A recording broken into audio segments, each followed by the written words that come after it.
Hello, welcome to Riverbed Wrestling. This is a wrestling podcast, and today we are here on our first episode. We have 3 people on this podcast. Yes, give yourselves a round of applause here.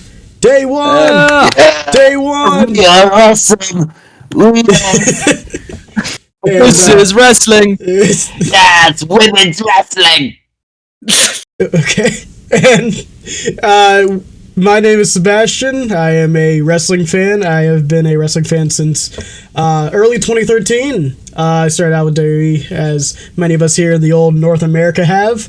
And from there, latched on to various other routes through some of my favorite people in the Fed, such as, Punk, Dana Bryan, obviously Bryan Danielson. From there, I latched onto, Shield and all those sort of guys around the 2013, 2014 sort of era, which is a weird time to latch on to, by the way. It's not as bad as what preceded it, but it's not good either.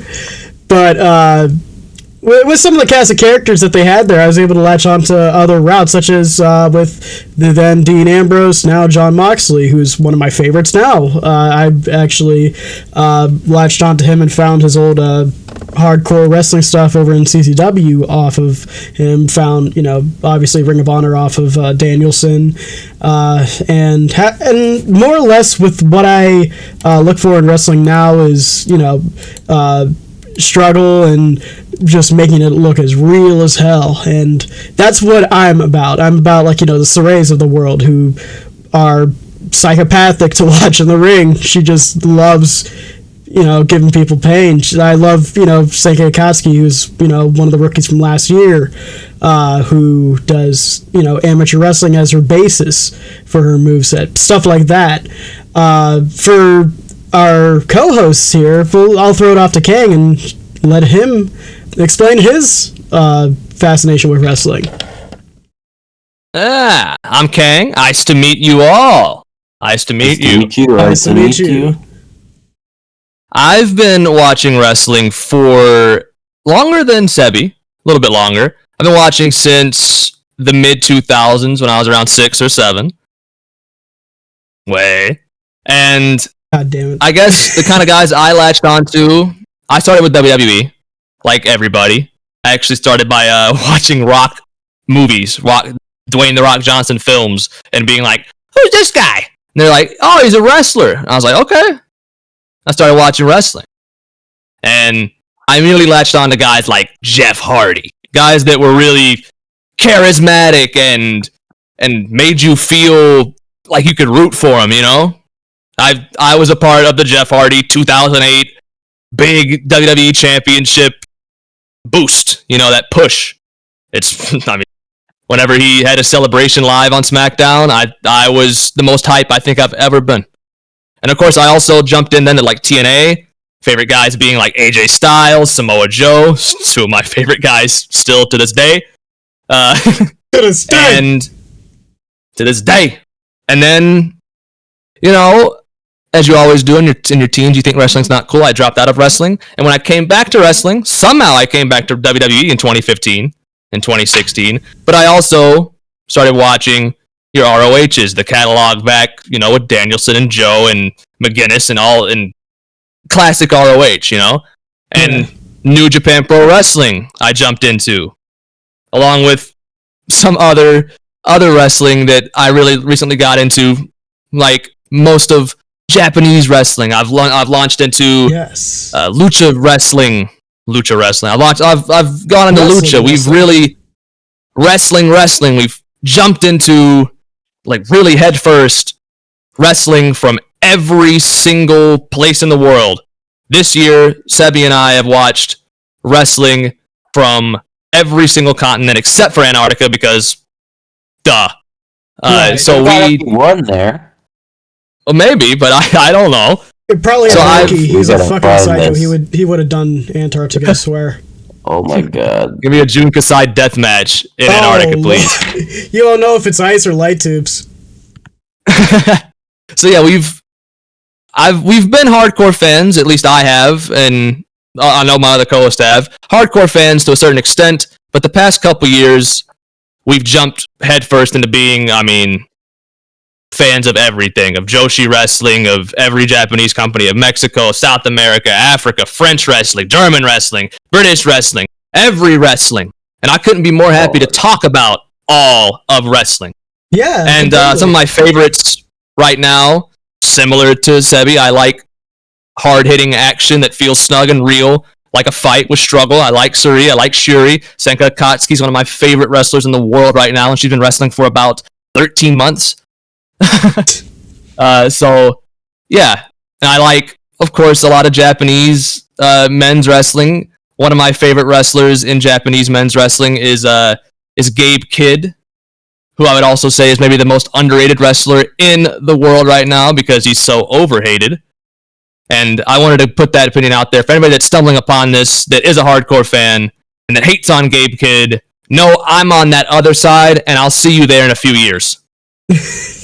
But yeah, clock their tea, King. Yeah, I'm clocking their tea. But as far as clocking your tea, Brandon, why don't you tell us about yourself? Hi there. My name is Sebby. No, sorry, I'm joking. He started blushing. That comment started making him feel sad. You're gonna be my tea. Clock my tea, thank you. But yeah, I'm Brandon. I've been in the game too long. I've been watching wrestling, like, pretty much from the womb. But not really. But, like, probably since around the same time as Kang. And, yeah, you know, you watch the WWE, you get your guys, you see your things, and you're like, yeah, you know what, this is fine, but there could be more. It was like the first and I started watching stuff like PWG and ROH in like the 2010s. Yeah, who'd you latch onto as a kid?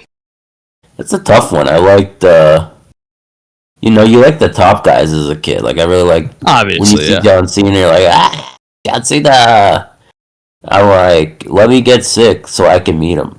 But it didn't happen. And yeah, John Cena was his last year this year, so CM Punk was awesome at the time, and of course, like, I like Edge because he's from Toronto, and I'm a Toronto man, so Edge and Christian were big ones I latched on to pretty quickly. Yeah, this shit international, by the way. We got somebody from the south, from the north, and then from some up north. We all we got countries, international. Yeah. 2 countries, 1 continent, baby. Yeet. Yeah, 2 words. And we'll get into that because Jey Uso had like an awesome year, and he was one of the things that got me into wrestling. No, we're not doing that. And well, sorry for cutting you off and asking who your favorite was as a child. Who's your favorites now, and what have you dived into? Recently,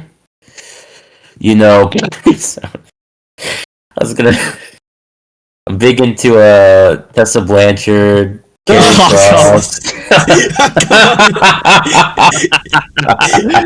could work with you with the with the Make-A-Wish joke, but I'm not. I think that was so good. Come on. I'm gonna have to cut that one. Yeah, justice for Tessa Blanchard. No. Okay, you know what? Now I'm keeping it in. Yeah, now this is your official opinion. Yeah. And I take it back. And my name actually is Sebby. No. So I already said that. And I love. My favorites right now, I would have to say, in all seriousness, I got my guys, my fave 5, some might call them, like Booker T used to say. It was pretty epic. Let me tell you. That's 5. Bandito. I feel like you didn't remember him. Bandito. I had to take a second. Bandito is really cool right now. He's like the best luchador pretty much in the world to me. And I haven't seen a luchador blow up like this and then get the reactions he gets without having like luchador history behind him or like some shit like that in America. Like, yeah, I think he's not like El Hijo de Bandito. No, he's like not the second coming, but he's like the closest I've seen to like people's reactions to Mysterio back in the day. Just the crowd connection. Yeah. without Absolutely. being like explicitly like he's the next Mysterio, which kind of, you know, when other luchadors came to America, they got like big positions in America, they would always be like, they're the next Mysterio, and it would screw them instantly. Yeah, I think it's a good balance to be able to say that he has a Mysterio-like presence about him without just saying, you know, straight up. I don't think it's even Mysterio-like really, presence. He really, like, in terms of just like fan like support. Yeah. But in terms of like that's what I like, the his connection. actual style, he's way more of like he has more like grappling and like powerhouse dynamics to him than Mysterio. It's sort of an apples to oranges sort of thing, but at the same time, I see where it comes from. You know. Yeah, I mean, the connection of the next big Mexican superstar. Yes. It very well could be Bandito. And Takeshita's awesome right now, obviously. Of course, big ear. I always love Axiom. He's not really doing much, but I gotta shout out Axiom. I gotta shout out Ilya. And I gotta shout out, right now, you know who's pretty cool? Who? The people watching this. Yeah, guys, thanks for clicking on this video. Yeah, you're my favorite wrestler. You're my favorite wrestler of the year. Everyone who's watching this. Yeah, it's like that Time magazine where Person of the Year was everybody. Yeah. Thank you for watching Tessa Blanchard. No, not the worst Person of the Year. Oh no, we're not exactly. Time Magazine Person of the Year 2026, Tessa Blanchard. No, got it. We're going to the next. He had a hell of a year too. We're going to the next segment. You know, he had such an upswing of support, and he's doing really well now. But yeah, let's go to the next segment. Alrighty, and we are back with the news segment, ladies and gents, and we have we'll go over injury report here real quick just to get all the little rumblings out of the way here. Sheamus unfortunately is dealing with a shoulder injury at the moment. He just it was just revealed recently that he underwent surgery. There's no timetable for it. It's unfortunate. I like Sheamus a lot. He's gotten a lot better with age, so shout out to him. Sheamus is great. Yeah, Sheamus is awesome. One of the best parts of watching Raw.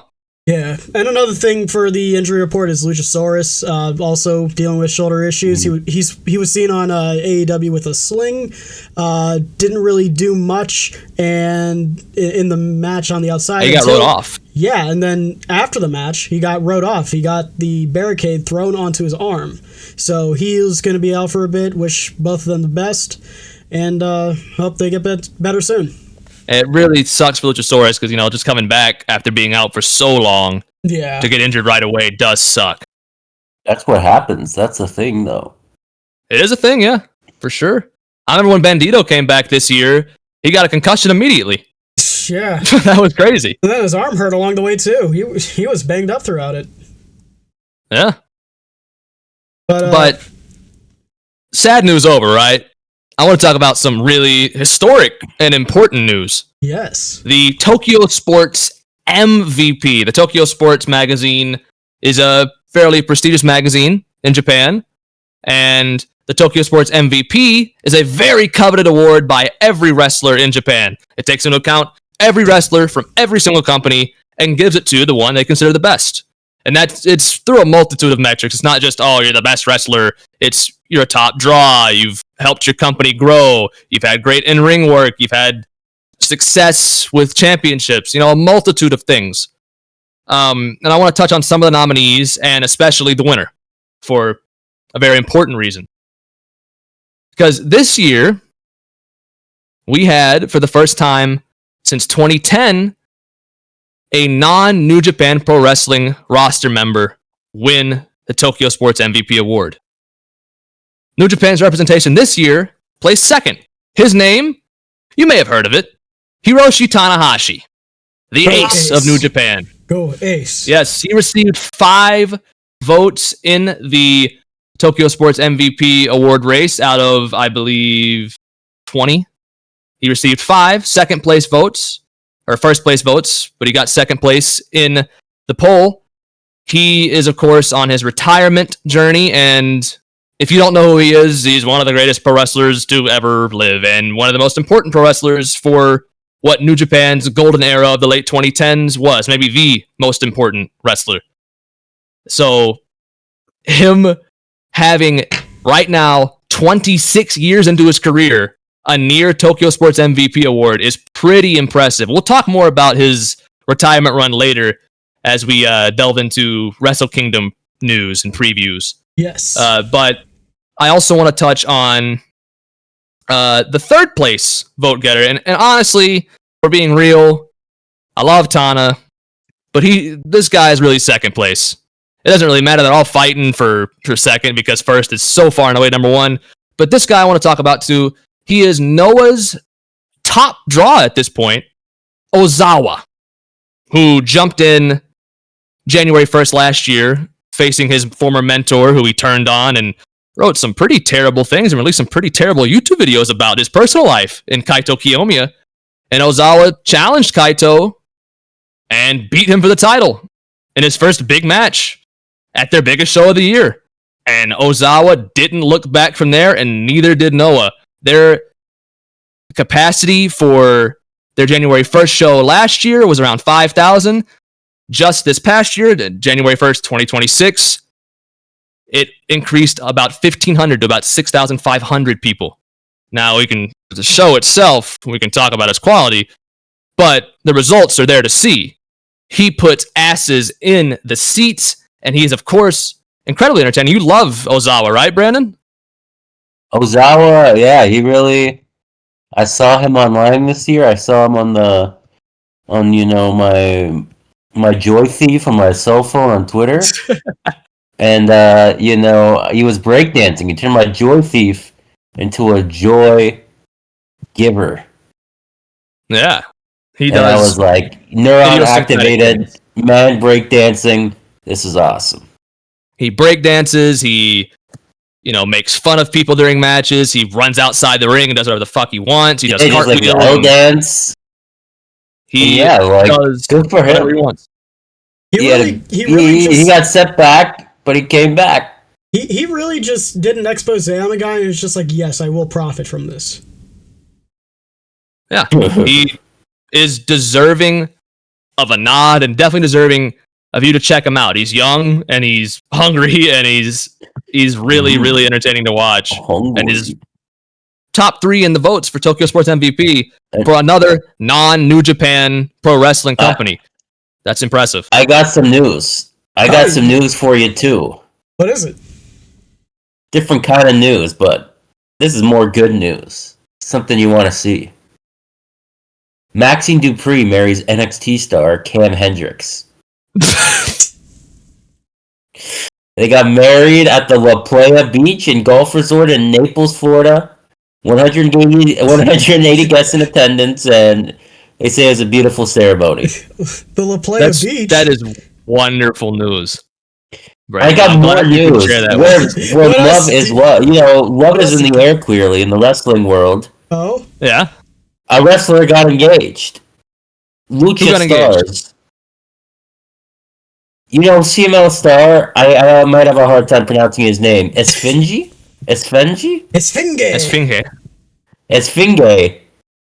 He is engaged to Tessa Blanchard. Congratulations to the happy couple, January 1st. Tessa Blanchard, 2026, time person of the year. No. Time person of the year. Congratulations to Esfinge and Mrs. Esfinge. Okay, we're not. But Tessa Blanchard is not your Tokyo Sports MVP this year. And neither was Ozawa, neither was Hiroshi Tanahashi.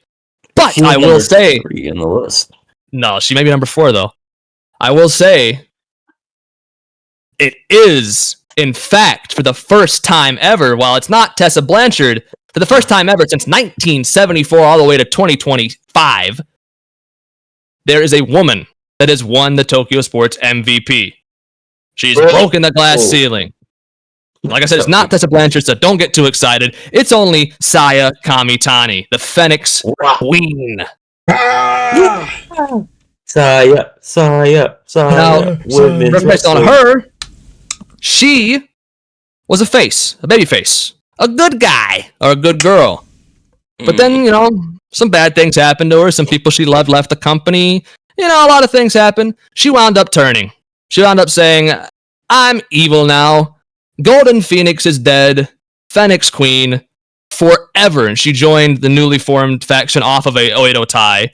hate and became its flag bearer, literally and figuratively. I mean, in both ways. She comes out with a flag with hate on it, representing her faction, and she won the red belt, the Wonder of Stardom Championship, pretty quick after she turned heel because her popularity rose to astronomical levels. And then, of course, this year, as we head into this year, which is where she wins her Tokyo Sports MVP, Saya Kamitani is dealing with a stardom that we've never seen before. A stardom without Mayu Iwatani. A stardom now without Tom Nakano, because she retired Tom Nakano in April in one of the biggest matches in Stardom history. And of course, it's a big reason why she's Tokyo Sports MVP as well. And then she, ever since last year, has held that belt for dear life. She has defended it time and time again, and has drawn insane numbers for Stardom.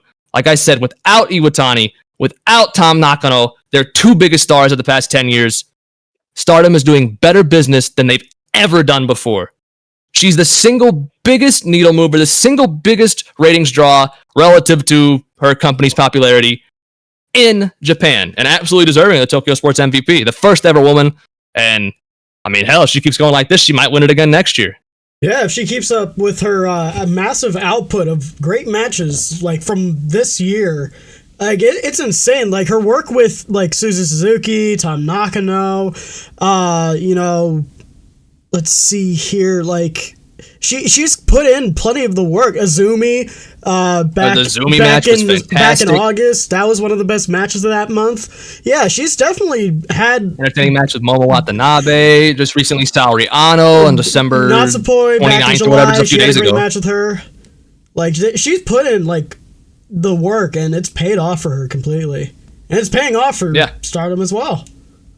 And she completely, her style is very similar to Ozawa's. It seems the Japanese public is receptive to this Matsumoto style of brash, almost anarchist. You know, they don't follow the rules when they're wrestling. Ozawa breakdances. Saya Kamitani goes and grabs a chair and sits down and poses in the middle of the ring. You know, these wrestlers are not like wrestlers we're used to seeing in Japan, and I think that really helped them this year gain a massive amount of popularity. Yeah, it's something different for the Japanese crowd that if you know Japanese wrestling, it has the PR of being, the very, simple, bare bones, brick and mortar sort of wrestling that you would find in, maybe territorial days of America, something of that sort. At least some of the best Japanese wrestling that I've seen involves that. But with a very traditionalist attitude amongst that sort of circuit, to see more people like this popping up over time, like it is something interesting to witness the growth of as we move forward in watching all these great matches. Yeah, for sure. And of course, while we say that she has great matches, she does have her detractors. Sure. People do call her the Jey Uso of Joshi wrestling, which I really enjoy saying because it's so unfounded, but very, very funny. She is very much based on aura. She is a aura wrestler, but I personally think she's got very good work rate too, especially in that company since losing a lot of their very good work rate wrestlers over the past couple years due to Marigold and retirement and the like. Yeah, she's one of their best today. It's one of the best in Japan, and the Tokyo Sports MVP shows it. But absolutely, of course, what is the best of Japan, right? Well, we got the biggest show of the year coming up, right? Yes, sir. Yes, sir. We got January 4th coming up, and for all you people that know what that means, it is Wrestle Kingdom 20 in the Tokyo Dome. Yes, coming up in a few days here, we will be watching the 20th. Give me 1 second. Oh, you got something good? Yeah! Sound effects. WrestleMania! Let's go! Let's go! We got our WrestleMania. Yeah, I'm gonna ignore that. I'll let it slide. Wrestle Kingdom 20 is coming, of course, January 4th, 2026. a few days from now, it'll be Saturday into Sunday for those Yanks over here and the people in North America who also exist as well. And we are looking at a 55,000 sellout attendance for this show. People are coming in masse to see the final match of Hiroshi Tanahashi against one of his biggest career rivals in Kazuchika Okada, who hasn't been in the New Japan roster for quite a few years now. He's been in AEW, and coming over for this retirement is a huge deal. Not only that, we'll go over more later, but just know this is a massive show that we are going to be seeing. And as it pertains to our Tokyo Sports MVP, she is on the card. She sure is, in a huge match, double title match. Indeed, it is Shuri versus Saya Kamitani in a double title match concerning the IWGP Women's title and the New Japan Strong Women's title. You want to start talking about that match? I guess we can. Shuri, as we will talk about later with our top 10 list, has had a great output in matches this year. Oh my giggity. She is amazing. And she is absolutely just cutting with her kicks. And to see someone of that ilk in a match with Saya Kamitani, of all wrestlers, I am enticed. Sure, with New Japan cards, it is kind of a asterisk to watch out for, as they do tend to have shorter lengths for the women's matches. However, I can easily see both of them having a really good sprint, such as with last year's Wrestle Kingdom women's match. If you're going to have low time constraints, at least do a little blitz match, And these two are capable of doing so. And Shuri and Suri had their third match. We'll talk about their first two later. Yeah. They had their third match at King of Pro Wrestling back in, I believe, October. I may be mistaken on the date. But that match got a good 16 or so minutes, which, it's not forever, but considering they were struggling to get over 10 this time last year, Saya and Shuri could be seeing a close to 20-minute match here.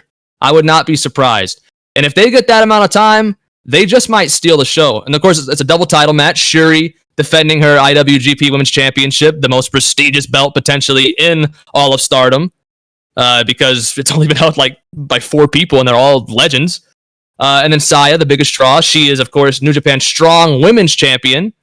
She's already a double champ in her own right. The red belt, the Wonder or the World of Stardom Championship, the biggest belt in Stardom, and of course the New Japan Strong Women's Championship, which is kind of like it's the American version of the IWGP Women's title. Way less prestigious, but a title nonetheless. And both of them are on the line. Saya could walk out January 4th, 3-belt Saya. What a moment that would be! Oh my god. Outside of the last 2 matches that we'll talk about, probably the one I'm the most excited for, and I may be more excited for it than some of those main event matches too. It's 2 of the best in the world going at it at the biggest stage. I hope they get the time that they deserve. Yeah, fingers crossed.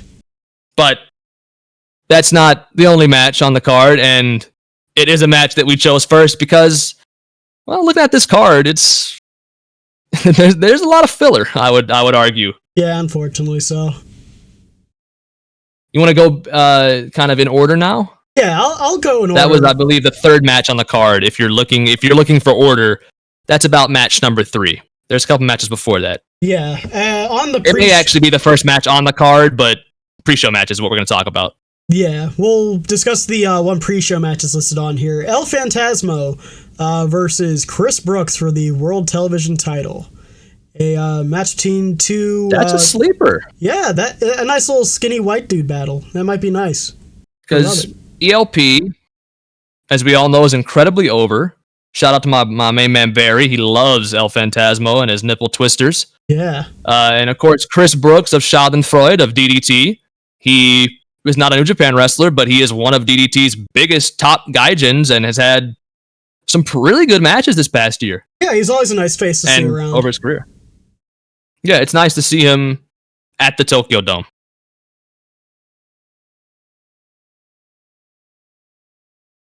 As for our predictions for this, who do you think El Phantasmo will retain here in this? Because I'm pretty much thinking I don't think they'll give it to a guy that's in another company. I'm nervous for him. Nervous for him. You nervous for ELP? You think Chris Brooks is going to win? I think Chris Brooks has this. Is there any reason why, or are you just saw that you just think Chris Brooks got it? See, come January 4th, read him and weep. We're going to see what happens. All right, everybody that's watching this, remember that. And if Chris Brooks loses, relentlessly make fun of Brandon. Tell him that Tessa Blanchard has no chance of winning Time Person of the Year next year. But if Chris Brooks wins, then we are going. We're going to a new future. Okay. Okay. What is this? Okay. Okay, fine. We're going on to the next match, which is the never openweight 6-man tag team title Rambo match. I don't think we have to name all the competitors in this one. It's a handicap. It's six. It's actually 6-7 people. What the fuck? I think mine was a lot more natural, man. You know what? I'll just list them out to make you guys suffer. Master Wato, Toriano, and Yo versus Reisuke Taguchi, Tiger Mask, Togi Makabe versus Kaisi Takechi, Shota Umino, and Yuya Mura versus Bishamon, Hiroki Goto, and Yoshihashi. And Oleg Bolton. Team 100, Satoshi Kojima and Taichi, and Tomohiro Ishii. House of Torture, Ren Back from injury. Back from injury, yes. Ishii. House of Torture, Ren Narita, Sonata, and Yoshinobu Kanemaru. I was gonna fuck up and stumble at one point. Can you let me know who's not in this match? For real. It seems like we got two more teams, by the way. TMDK which is Hartley Jackson, Rohei Oiwa, and Zack Sabre Jr. versus Bullet Club War Dogs, Clark Connors, Oscar, and Yuto Ice. Is this on the pre-show? This is on the pre-show. It's the Rambo. Every year, New Japan Pro Wrestling has a Rambo, but this year it is a Team Rambo. Never open weight 6-man tag team title Rambo. And honestly, this match kind of pisses me off more than it gets me excited. Because why is Zack Sabre Jr. on the pre-show in a Rambo match? He was world champion 2 months ago. Yeah, he must not be happy. They could have at least given him like a tag match. Why is Hiroki Goto? Yeah, that's actually not on the main card. Shota Umino, Yuya Mura. I mean, Oleg Bolton even to a certain extent. You know, he could be on a big title match, never open weight or something. Ishii, you know, Taichi, Sonata. I know I don't like Sonata, but Sonata's at least a world champion draw kind of guy they got. There's some guys in here. Oscar and Yuto Ice should be defending their tag team titles. I think they're going to be doing it at New Year's Dash.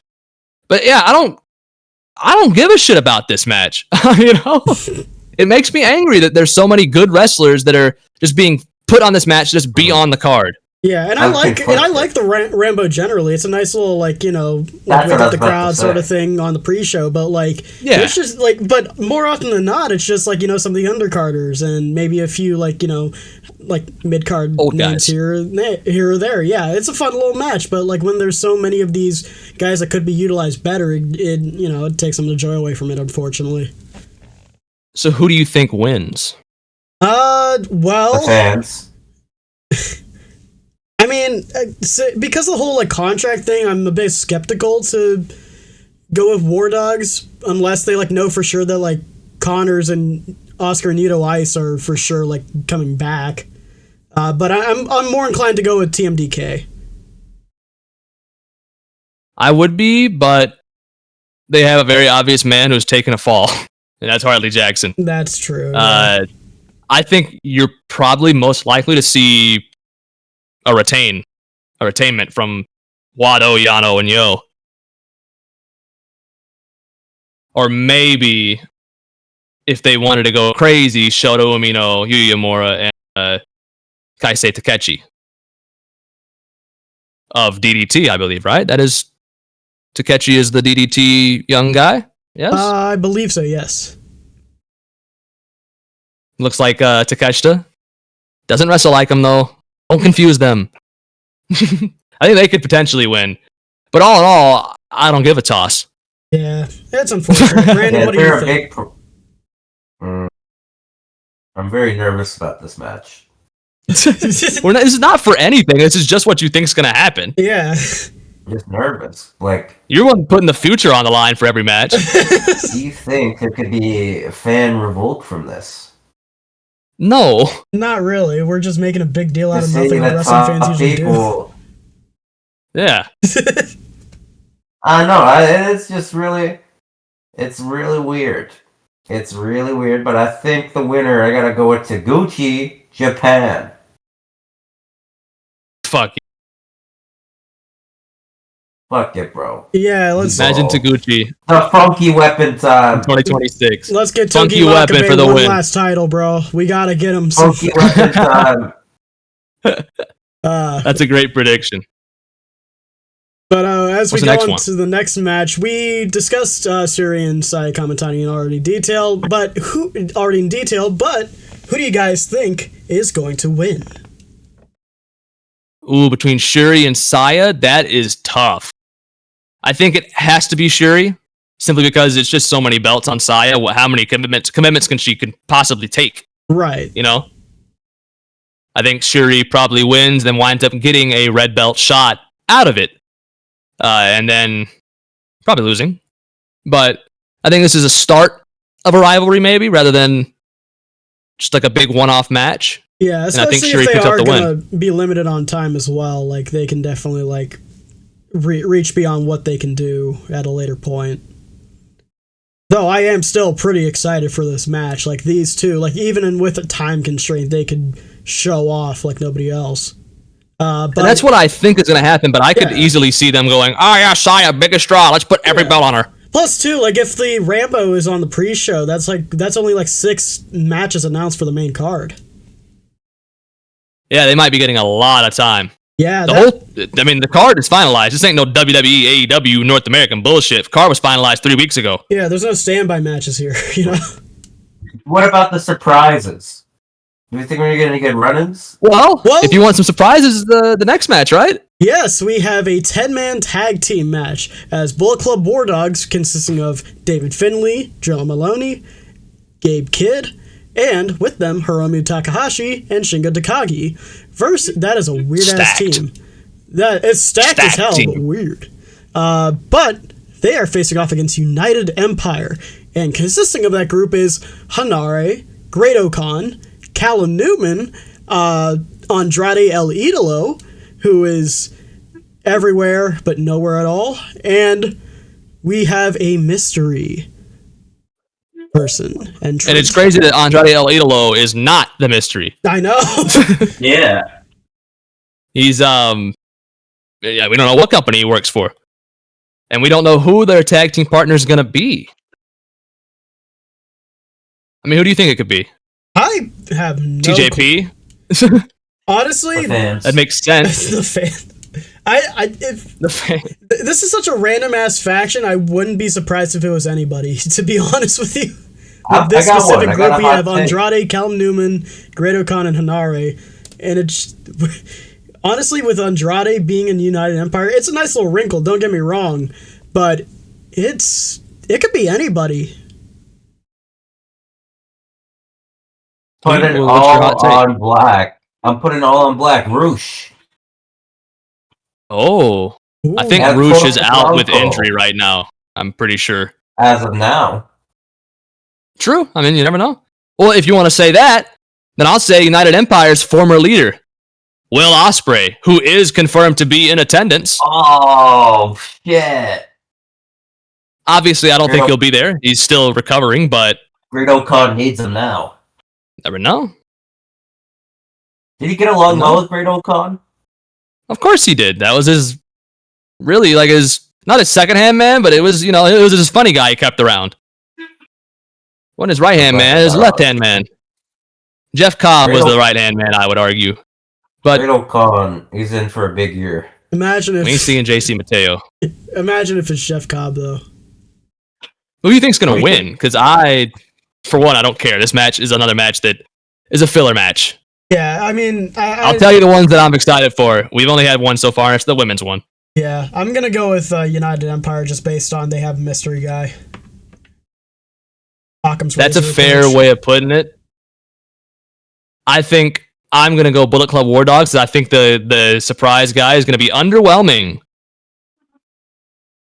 I think the mystery. Where's Francesco Akira?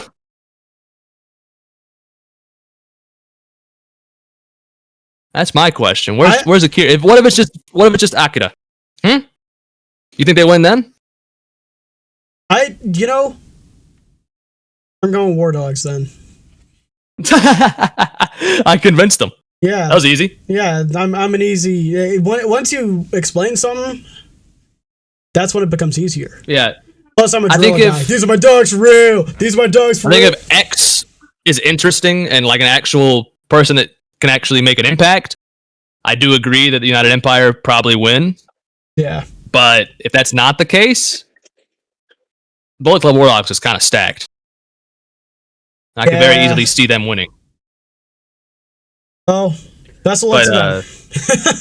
Yeah, don't really care too much.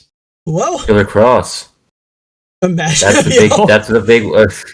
Oh my god, I imagine. put Tessa that energy Blanchard. into the world, No. and now it's gonna. I feel like there's a more than 10% chance it could be Karrion Kross at this point. Honestly, That's my hot The take. more I think about it, that's not a terrible pick. Of likelihood, it's not a terrible pick, but It's probably better than Ospreay and Roosh. It's Honestly. more likely, yeah.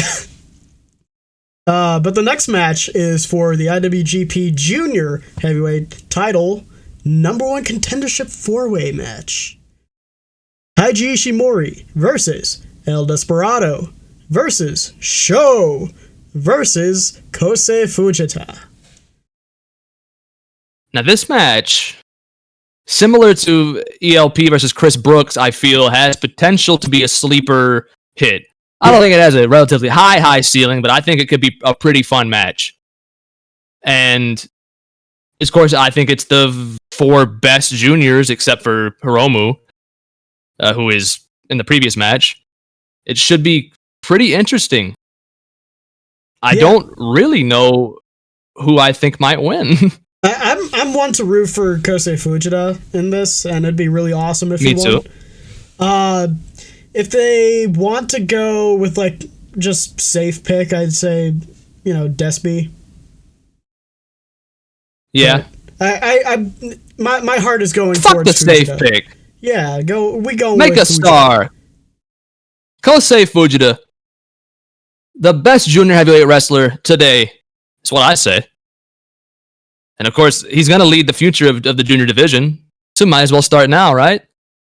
What do you think, Bernie? You think Bone Soldier, Despy, Sho, Fujita? Fujita's the way to go. It's the young man. He looks great. He's handsome. I'd take him home, and I'd say, guys, this is him. See, I think that would about Sho. Sho's my guy, but House of Torture is not my faction. Yeah, they lobotomized him and Get him out of there. Being a little shithead. House of Torture 2026. I'm just saying, keep your eyes out. Well, we are, right? Next match, I believe, would be the third to final match. Yes, we are. And that's going to the never openweight division as we have this championship match contest here for Evil, who is the current title holder for some reason, facing off against Aaron Wolf. Now, Evil is the leader of House of Torture, if you're unaware, and also a wrestler that is hated by many New Japan faithful for ruining wrestling in general. No, I don't hate him, but like it's weird that he's never openweight title. He's champion right now. I mean, it's not the most prestigious belt he's won, you know what I mean? Yeah, that's true. Evil is positioned as a top heel in the company, and I think most people that watch domestic and foreign would agree he's a mid-carder. But that's okay. He's in the mid card right now. And he's facing, of course, Aaron Wolf. If you're unaware of Aaron Wolf, I know a little about Aaron Wolf. You see, Aaron Wolf is a gold medalist judoka in the 2022 Tokyo Olympic Games. He won the gold medal in his home country. He is a humongous domestic star. And he said time and time again, growing up, huge wrestling fan. And he knew in the Olympics, he already knew once he's done, he's going straight to wrestling. And New Japan's where he's wound up. About 6 months ago, they announced that he will be competing in his debut match in front of 55,000 people in the Tokyo Dome. And now we know it's against Evil. And it's a really interesting match because Aaron Wolf is a huge star coming into the company. And if he can show that he is a competent enough wrestler, if he can have a Ronda Rousey level debut for all you people that remember her debut, although you know how it ended up, if she can have, or if he can have Gable Steveson debut. Well, not that kind of debut. If he can have a Kurt Angle if he can take to wrestling like a duck to water, he may be their biggest star within a year. He may already be. And now I got a question. Yeah. It's more of a personal question. Sure. But some people I knew growing up, they couldn't say Wolf. They would call him Wolf. Like John Moxley. Yeah, they'd be like Aaron Wolf. Wolf, yeah. So what's the question? Why? He said that so earnestly, I feel like I owe him a response. Why? I don't really know why. Who do you think's gonna win? Do you think the Wolf is gonna win his first match, or the Wolf or the Wolf? Wolf. The Wolf. Wolf or Wolf versus the Evil. I'm gonna go with the Wolf. Wolf. I'd agree. Yeah, we're all gonna. I think you can see why Evil is the champion because he's dropping the belt. That's kind of why. Yeah, Aaron Wolf's got to win the debut. He's your champion. Fair enough. Yeah. He's my champion. I'm really excited to see Aaron Wolf wrestle. I don't know how good he's going to be, but if he is good, he could be huge. He could be the next big thing. So look out for him. But as for the next match, we are getting to the second to last match on this card here. And boy, it is a doozy. Oh. We have the IWGP World Heavyweight title and the IWGP Global Heavyweight title on the line. Inosuke Takeshita, the World Heavyweight title holder who won it off of Zack Sabre Jr., off the heels of his immaculate G1 Climax run. And we have Yota Tsuji, the Global Heavyweight title holder, won it off of Gabe Kidd, and now they are facing each other in the penultimate match on this card. Fellas, I'm excited. I'm really excited. You may be wondering why it's the penultimate match. It's the two biggest championships in the company on the line. A lot of people are also wondering that, but I understand why. We'll talk about why. We already know Tana's career is finishing. We'll talk about that match later after this one. But this is a Tokyo Dome main event level match. Even if it's not in the main event, this would be probably, I would say, for the past 5 years, it would be the best Tokyo Dome main event on paper. Honestly, so to have this match second to last is really cool. Yeah, like for all the grief that we rightfully should give some of the earlier matches on this card, it definitely gets heavy towards the end. It's a very top heavy show, but God, those two matches at the end could really hit. Kanosuke Takeshita coming off the heels of last year against one of the best young guys in New Japan and Yota Tsuji. And they've faced each other before and have had pretty good matches. But on this caliber, on this stage, with the certain circumstances involved, it could be an amazing match. Yeah. And of course, this means a lot to both wrestlers involved. Kanosuke Takeshita is a 3 contracted wrestler. He wrestles his home company, DDT. He went to America for AEW, and then his last stop is here in New Japan, in which he wins the G1 and wins the belt. And then we have World Tag League and Road 2 shows. He's nowhere to be found because he's in America competing for the G2. Or the or the C2, not the G2. He's in the G1 and the C2 in the same year, doing crazy tournaments, wrestling all around the world. And he's the IWGP champion. Yota Tsuji takes offense to that. Yota Tsuji says we should stop the AEW partnership. Yota Tsuji says, I am going to carry New Japan into the next generation as the top star, as a domestic star. This is way more than just two men fighting for belts. This is fighting for what the company represents and stands for. It's a match that is multitudes and multitudes above their previous matches and any of the matches we've seen on this card so far. And yet, it is the penultimate match. With all that context surrounding it, it is still the penultimate match. And in that, I don't disagree with the listing of it, because it could easily force these guys to really just show off what they can do. It'll give them a chip on their shoulder, definitely here. Yeah, for sure. And I feel like both of these guys respond well to having that chip on their shoulder. But as for who's going to win... I think they're going to go out there and say, we should have been the main event. Yeah. And who do you think is going to win? I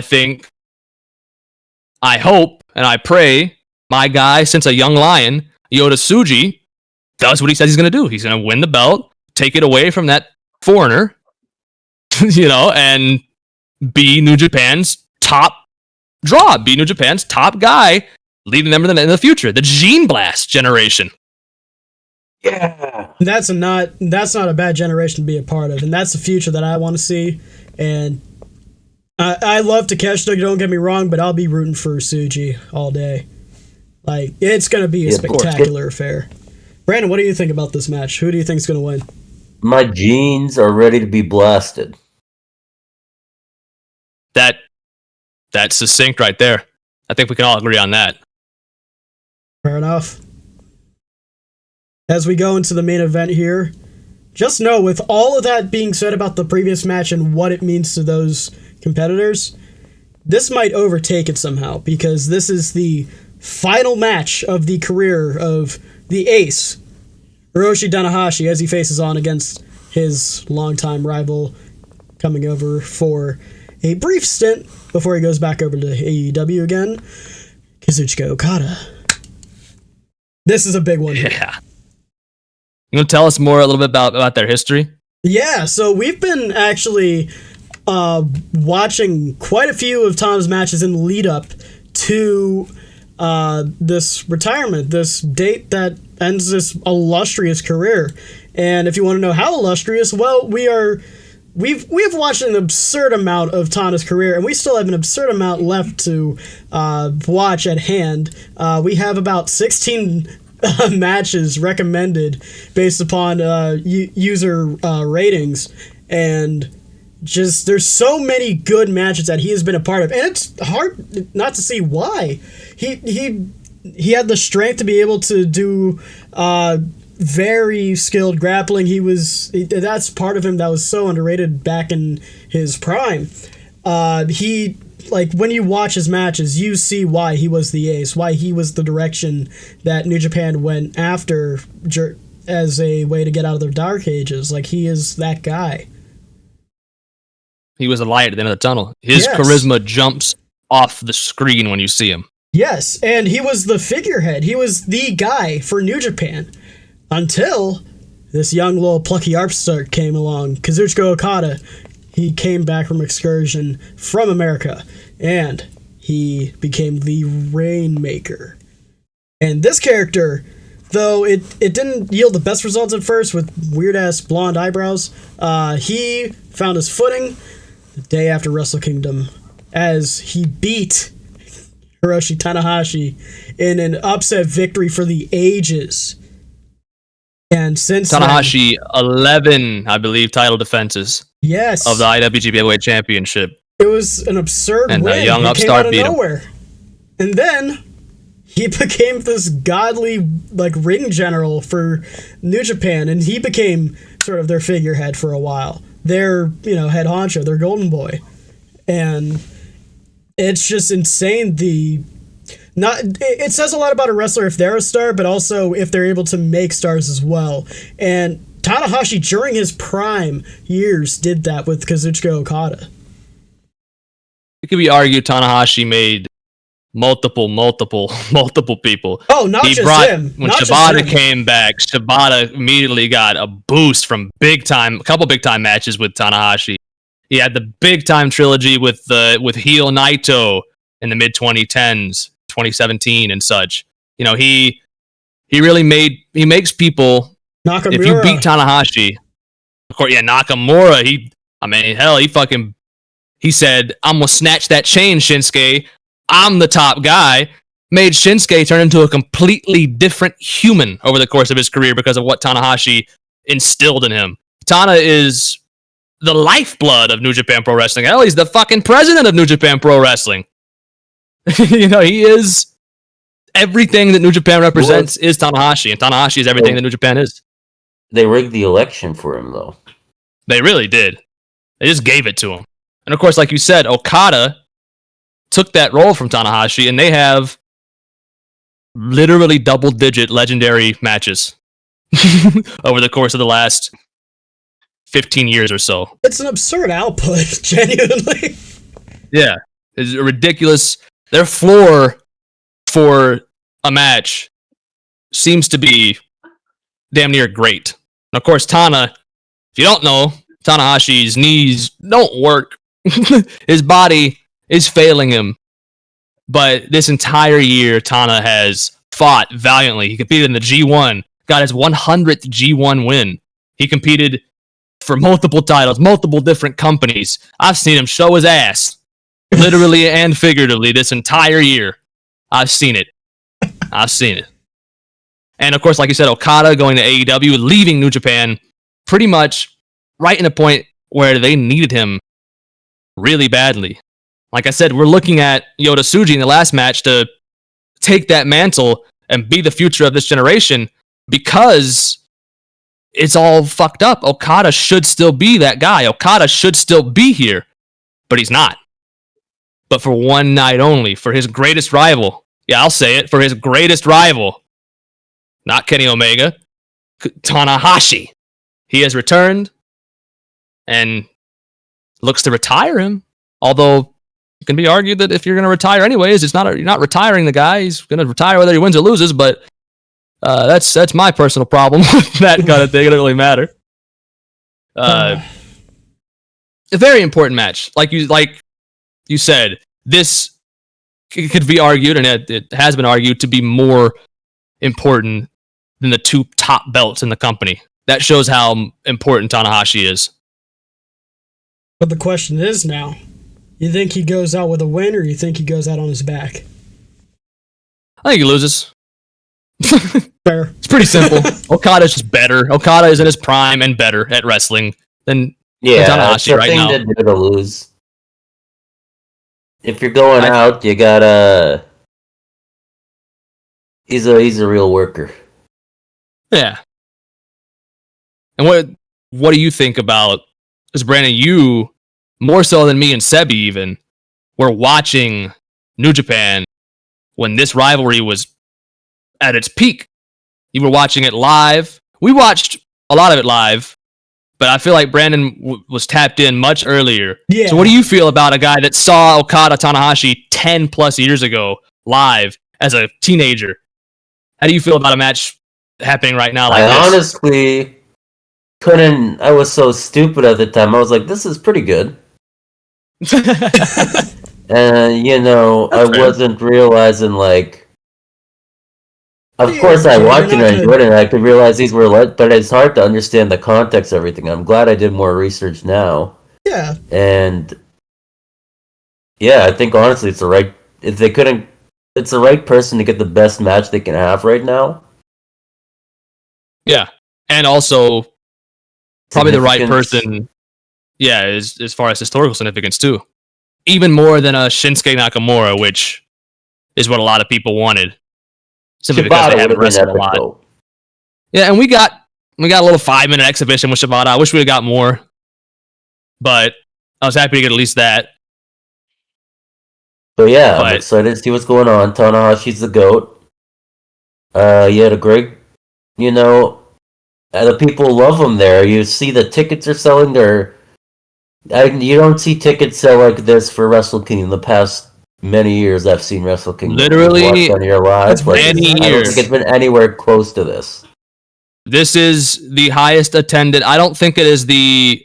It may be. We'll have to see come the day. It could break the gate record for wrestling in the Tokyo Dome, but it absolutely is like clearly the most attended Wrestle Kingdom already out of any of the 20.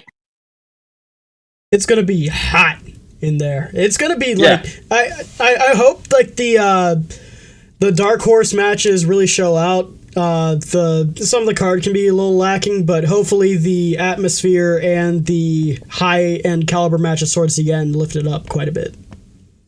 Yeah, I do think a 55,000 capacity filled stadium or dome in the Tokyo Dome could make a lot of those matches that we're not really looking forward to have a much higher floor than we were expecting. I hope so, at least. Yeah. All right, But that is the Wrestle that's New Kingdom Japan. card. Yeah, that is the Wrestle Kingdom card.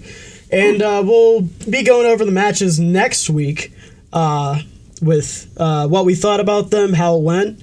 And yeah, we'll see you then. But have one more thing for us to do today on this episode. And that is our top 10 wrestling matches for the year 2025. Oh my god. At the end of Stranger Things, Yeah. Yeah. world peace is discovered. What's the end song going to be? The end song's gonna be like, fuck, it's gonna be Go Ace! Go Ace! You know what? Fuck it. Go That's our ass. intro for the segment. Welcome to the top 10 matches of 2025 here on Riverbed Wrestling. It's kind of top 30 matches. I don't know Yeah, about I guess that. so. There might be some overlap. Yeah, there's going to be some overlap there, but Probably a lot. Not me. well, I'm interested to see your list because me and Kang are a bit similar, but you definitely have like your guys and like who like you go after. So it's going to be interesting to see like what you have on your end. I got girls too, man. Shut up. Well, who's your number 10? Who's my number 10? Let me pull up my list. Like I should have had when we said we're starting this. I guess Number 10. Number 10. Well, also, I'm going to start it off hot. Do you want any honorable mentions first, or do you want to just get straight? This is an honorable mention and my number 10. Okay. How is that? And, We could pepper you know, some honorable something- mentions in there, you know? Okay, my honorable mention, I can start off with that. Sure. Because not really much from the match, remember it. But the whole CMLL Pokemon show was awesome. That's fair. Oh, it was. With the ring, fucking Mystico dressed up like Halucha, fucking Hechicero was Machamp. Everyone had some like cool. It was a fun show. You don't really see The it. match was really fun between those two. The main event. Yeah, and I think you wouldn't think there's a lot of crossover, but I guess it's a good crossover Pokemon and wrestling somehow. Yeah, especially Halucha. Yeah, there's enough Pokemon where there's like at least 2 wrestling Pokemon now. So they made it work. So that was awesome. Yeah, I didn't even think about that. That was awesome. That was like And, a really, really cool event. You know, yeah, the crossover. Most of the crossovers you see in wrestling right now is like Pokemon. At least I don't know. I guess They you don't. integrated it Pokemon's a well huge company, so it's Yeah. pretty cool that they were in CMLL. It was definitely integrated way better than just, you know, throwing some shit on the barricade or on the Yeah, ring post or having whatever. the fucking cinnamon toast crunch guy there dancing. Yeah. Jack Black throwing to an smugly iDrink looking at me sponsorship. while I'm trying to watch wrestling. But if they can get the pop tarts that go into the giant toaster at some wrestling event in 2026, that would be awesome. That would look. I think we can get that done. Not impossible. I think if we pester Pop-Tart enough, we could get something going there. Can you guys please go? We need you January 4th. I need you to go Tokyo rip Dome. your shirt off in the Tokyo Dome for Hiroshi Tanahashi. I need you to rip that wrapping off and jump in a toaster. Dude, that would be amazing. Let me tell you my first match, because there wasn't really a specific match from that card. Just that whole card was cool. And I'm going to go with... It's recent. It's decent. John Cena versus Gunther, number 10. Ah. That's a really solid pick. That would have been one of my honorable mentions because I think it's a great retirement match. Probably the best retirement match last year. And that's saying something. And the best WWE match of the year. It had something I think they had once in a while, maybe 10 years ago. And I don't know, they lose and they gain at certain points in time. That like ability to have a big match feeling where, you know, the rest of the card was pretty good, but when they have the stars on there in that main event scene, like the atmosphere is there's different. nothing like it. There's nothing like it.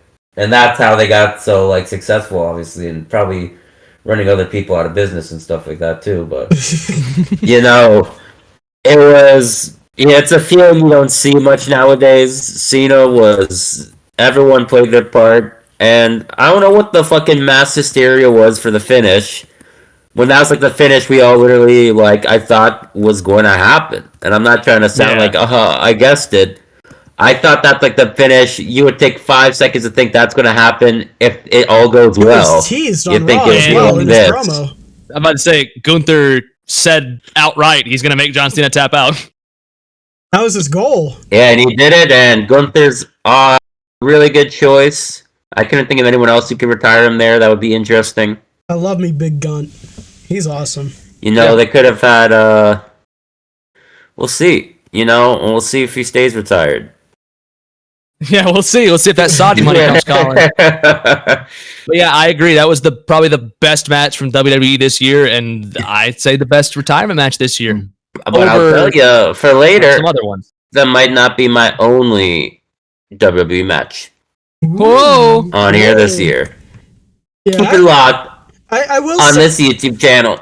I will say with WWE, I don't have any any of their matches in my top 10. However, they do have like quite a few good matches. Obviously, Cena and Gunther, like we just said. Women put out some good matches this year with Io Sky and Rhea, with the Naomi cashing out in that match, the triple threat at Mania, at Evolution. Yeah, at Evolution, thank you. The triple threat with Rhea, Io, and Bianca at WrestleMania, that was good. Great, Yeah, that absolute standout of that entire card. As for other matches, obviously Chad Gable and Vikingo, they had a great match. Yeah, that's an underrated, under-the-radar match. Yeah. I would like to put that as if you haven't seen that match, AAA, you know, it's probably the best AAA match this year. It's a fantastic match between Gable and Vikingo. It's not on my list necessarily, but it's deserving of having being watched for sure. It's a fantastic match. Yeah. But for that, I will go to my number 10, which is Mayu Iwatani, Sari Omoka, and Utami Hayashishita against Mio Momono, Senki Akatsuki, and Takumi Iroha at Noah Monday Magic Extreme Season 1. Oh my goodness. What a heater of a match. It's insane. Like, I was trying to like look through my list and see, okay, what has to be number 10. It's like, for as light this year, in my opinion, as there have been for high tier matches, the matches that hit are hard to rank. And this is proof of that at number 10, with just an absurdly fast-paced and captivating match at hand, with the obvious MVP of the match being Mia Momono playing the little enforcer shithead throughout the match, coming in, doing what she needs to do, and getting out. It was just a great match to be able to stumble upon. Yeah, and of course to see Senka Akatsuki and Seri Yamaoka almost have a singles match towards the end, with both teams just forcing it saying, no, this is what we're doing. These two rookies, one of these rookies is about to get this win, which really helped fuel their rivalry. And they just had their first big match against each other very recently. I thought it was a fantastic match. And I think that match, that tag match, really, really sprung it forth, along with them competing together in a tag match for Monday or for King Gotcha, I believe. That Noah and Marvelous partnership with this Gotcha wrestling show was really interesting towards that autumn season of the year. And that match, that tag match, is clearly far and away the best Noah match this year to me. Honestly, yeah. Which is crazy. But what is your number 10, Kang? My number 10, and this may be a hot take for many because this could be many's number 1. And definitely a lot of people's top 5. My number 10, I'm not as high on it as some people, like I said. Bandito versus Konosuke Takeshita, I believe, was it Supercard of Honor? It's the ROH show before All In this year. It was, I mean, talk about fast pace with that tag match. This was all gas, no breaks, move after move, just complete and utter spot fest in the best way. I'm not going to say spot fest is a derogatory term necessarily. Whenever it hits like this, it fucking hits. I mean, it really does. And I think that match showed the best of Bandito, some of the best of Takeshita, two of the best wrestlers in the world. It had a high floor, and it really reached it, and it reached a pretty high ceiling, too, a top 10 ceiling for me. That's the thing. With that match, that was going to be number 10 until I realized that the tag match at Noah Monday Extreme Season 1 was there, and then I put that over that. But that just shows like how close some of the matches are this year in terms of like quality, because I love that match. That was one of the highlight matches of that weekend for sure. Yeah, absolutely. And it may not be the only Takeshita match you see, and it may not be it's probably not the only Bandito match you'll hear about in this list. And you may hear it again. I expect you to hear it again. But for me, number 10. Oh, and also, I guess an honorable mention. I would like to say, well, there's a few matches, to be honest with you. I'll throw one in now. I'll pepper a few of them in. Because Brandon talked about Cena and Gunther, that retirement match. I'd love to talk about the retirement run of Meiko Satomura at the start of this year. And Meiko Satomura's retirement match, teaming with Manami, against Aja Kong and Chihiro Hashimoto. And just in general, that entire show, or at least that main event leading into the typical Joshi retirement handicap match as well. Yeah. That, I mean, it was great. It was beautiful. It was about as good of a send-off as you could possibly ask for. And if you know Meiko Satomura from her time in NXT, or from her time in Gaia, or, of course, running Sendai Girls, then, and you haven't seen this retirement run or the retirement match, seek it out. Because there's also matches against Chihiro Hashimoto. I mean, there's her whole run this year and last year was so good. She clearly had so much left in the tank and retired on top. And I think that's that's really impressive. And if you haven't seen it, go out of your way to see it. It's great. But yeah, that's my number 10 and my first honorable mention. I got a few, but you know, my honorable mentions are not necessarily the greatest match. It's more, we're about the moments here. It's what we do.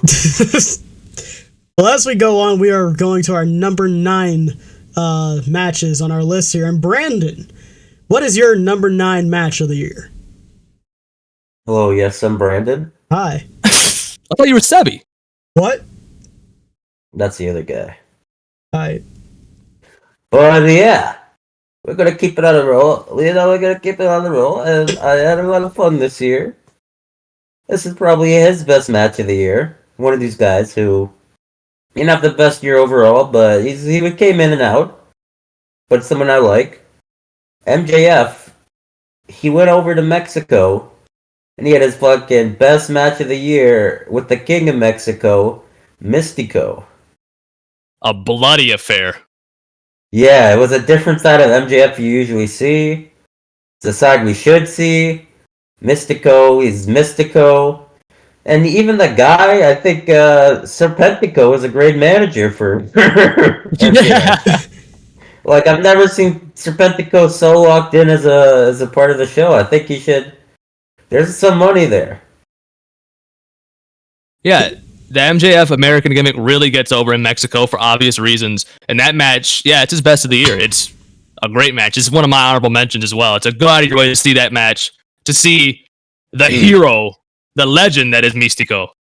And There's nothing like the Arena Mexico crowd as well. Honestly, each guy was like locked into their element in that match, and they just savored every moment they could to get as much out of the crowd as they could. And God bless them, they had a brutal match, and it ended up working out. That ended up being like the highlight of MJF's 2025, honestly. Yeah, sure. Well, I guess the highlight came in the last second when he won the World Championship a few days ago. Oh yeah, that is true, but we don't care about fake belts here. Yeah, we should have talked about World's End a little bit, but we'll save that. We'll save certain. World's Beginning is next week, so we can talk about it then. Well, I'll go to my number 9 pick. And speaking of Sebby, what's your number 9? My number 9. Hello, I'm Sebby. Why did I do that? My number 9 pick is... We're going to keep with the AEW theme here for a second and go with their best television match of the year. Though, I will say, just last night we had a really sharp contender there at the last minute in Mercedes and Willow. However, this match right here, I just want to give that one a shout out. And this one here is from Spring Break. And it is Will Ospreay and Konosuke Takeshita in their rematch from from Ospreay's illustrious AEW debut.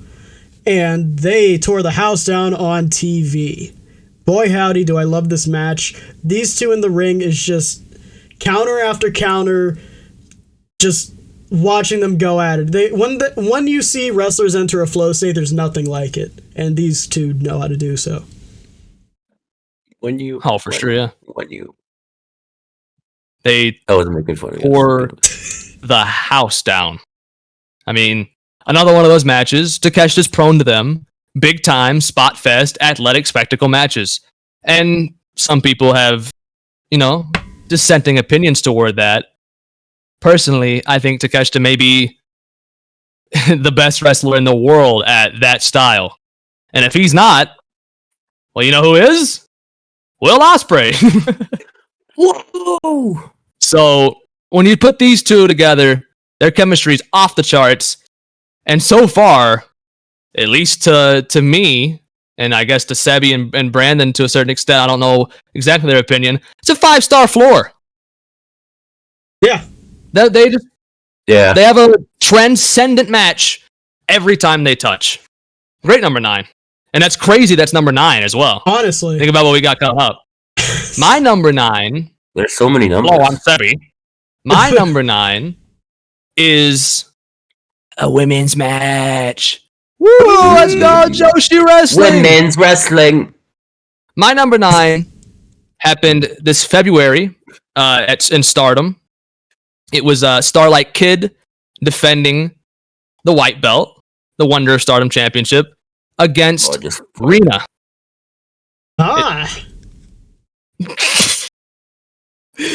Whoever heard that can laugh at that. Whoever missed it. Rina and Starlight Kid had a very emotional, very technical match. They stretched the shit out of each other. That's all I can say.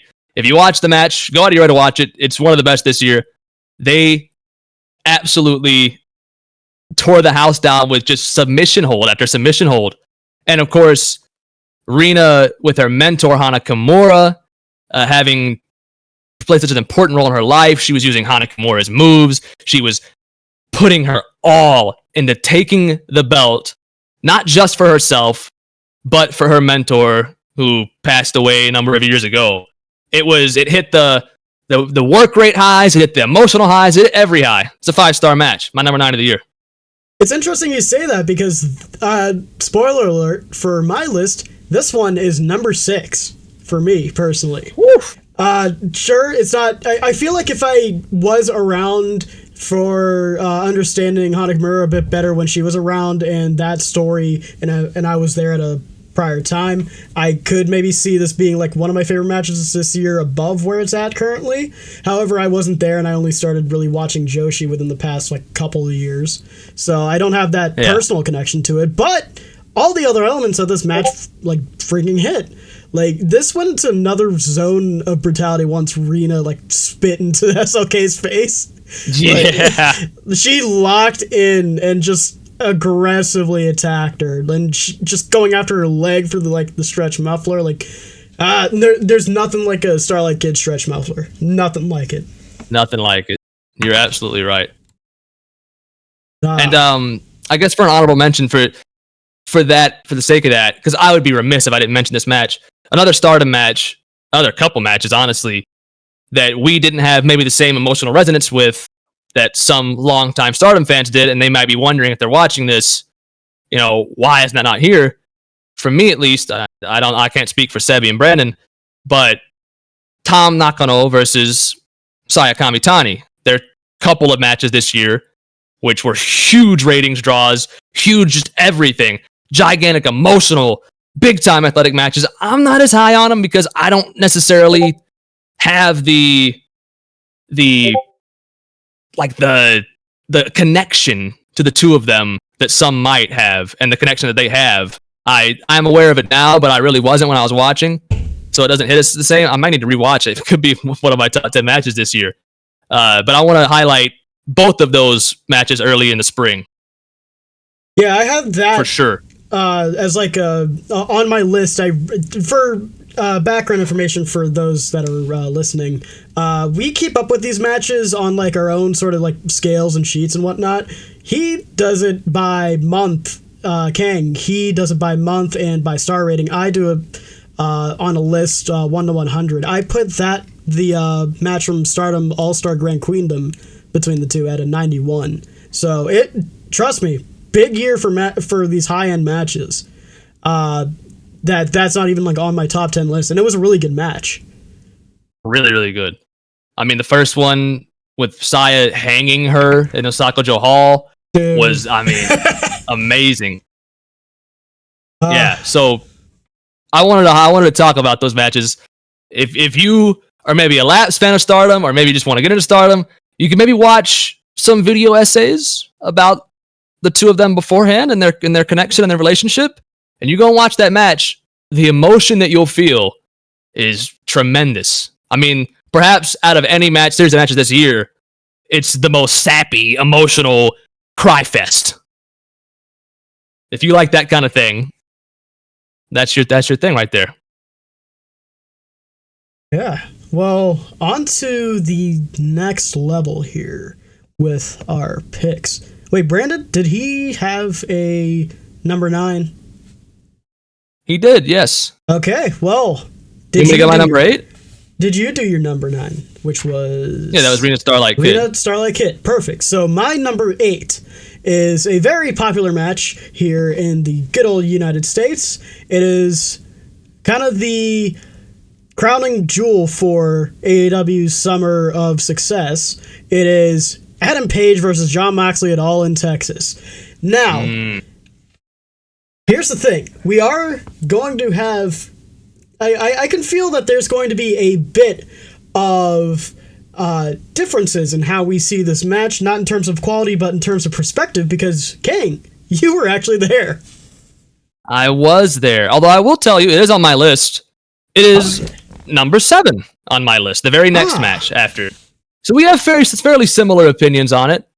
Yeah. It's just a brutal match. Everything that you could want out of... If AEW is going to do like their version of WrestleMania 40 ending with all the, runouts and everything, at least make it captivating, Like, this was a brutal, bloody affair. The fork stabbing spot was relentlessly it created an aura of panic. Heinous. Yeah, like it was insane. Moxley, his desperation at the end, the run-ins with no music, thank God. It was to me very WWE in its own way, but it almost feel like they took that WWE concept, that house style, that big main event match style, and tweaked it and made it their own. Yeah. And it was a absolutely fantastic match. The culmination of a year-long storyline almost, and the culmination of years of redemption for Adam Page. Everything felt huge. A tournament winner challenging an unbeatable world champion. Can he finally take the championship back from the evildoer? It felt like stuff you see when you're a kid and you really, you get behind a guy. Just the app, because like whenever we were dealing with the beginning of the Death Riders and the growing pains of that, with regarding to the criticism of the briefcase, say what you will about that time that championship spent in the briefcase and its purpose or what have you, but to be able to have that reveal not reveal, but like that showing of success at the end of him opening up the briefcase and having it in there, like it at least made up for it in a way. Like there were definitely elements of the story that they took along and were able to utilize instead of retconning as much as they could, which was an issue for them in the very early days. Yeah, I wish they had a little Nickelodeon slime come out of him when he opened it. Imagine he opened the briefcase and it's just full of green goo. Like, where's the belt? The belt melted like an acid. Moxley leaves laughing. No one can have it. I'm John Moxley. What do you have Paige and Moxley on your list?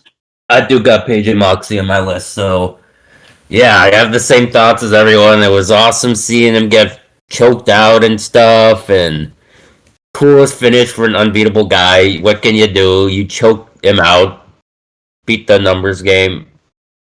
Good time. Yeah. Very nice. A feel-good match. Yeah, which is what we needed at that time. Somebody get publicly hung. Yeah, it was a feel-good match for AEW, I guess we could say. Yeah, for the sickos. What's your number 8? My number 8, and I could say my number 8 was probably going to be that match. So, want me to just skip to my number 7? Well, we'll do your number 7. Let's hear Sebby's and round out 8. Because my number 7 was also Paige Moxley. So we're all over the place here a little bit. My number 8 is Paige and Moxley. Oh, yeah. Sorry, you were first, weren't you? Yes, it's my turn. Yes, sir. It's my turn. You're my turn. My turn. My number 8 is from the Best of the Super Juniors final. Ooh. Kosei Fujita versus Yo on June 1st. I think that match is a very big reason as to why we were so supportive of Kosei Fujita earlier in the segment about his match at Wrestle Kingdom. Kosei Fujita showed here that he is the future of the junior division because Yo, and I like Yo, but Yo's a crazy motherfucker, ain't done shit in like 5 years. And that match, he came in, still a crazy motherfucker, and had the best match I've seen Yo ever have. With a relative rookie. Kosei Fujita, I want to remind you, let me look up his age real quick. Kosei Fujita pretty much just came back as an actual full-time wrestler for New Japan within the last year and a half. He's 23 years old. Yeesh. Oh, really? And he's having my 8th best match this year. He's amazing. If you want great grappling, technical wrestling mixed with a really brutal style, if you want Zack Sabre Jr., you want his little apprentice, guess who Kosei Fujita's leader is? If that's your style of wrestling, you're going to enjoy Fujita, and he could even wind up being better than Zack Sabre Jr. You know what? Such a good match. I have it at my number 4 spot. You Yeah, that's It's pretty fair. It's such that a match is well-rounded fantastic. match. It didn't reach the highs of the ones that come above it.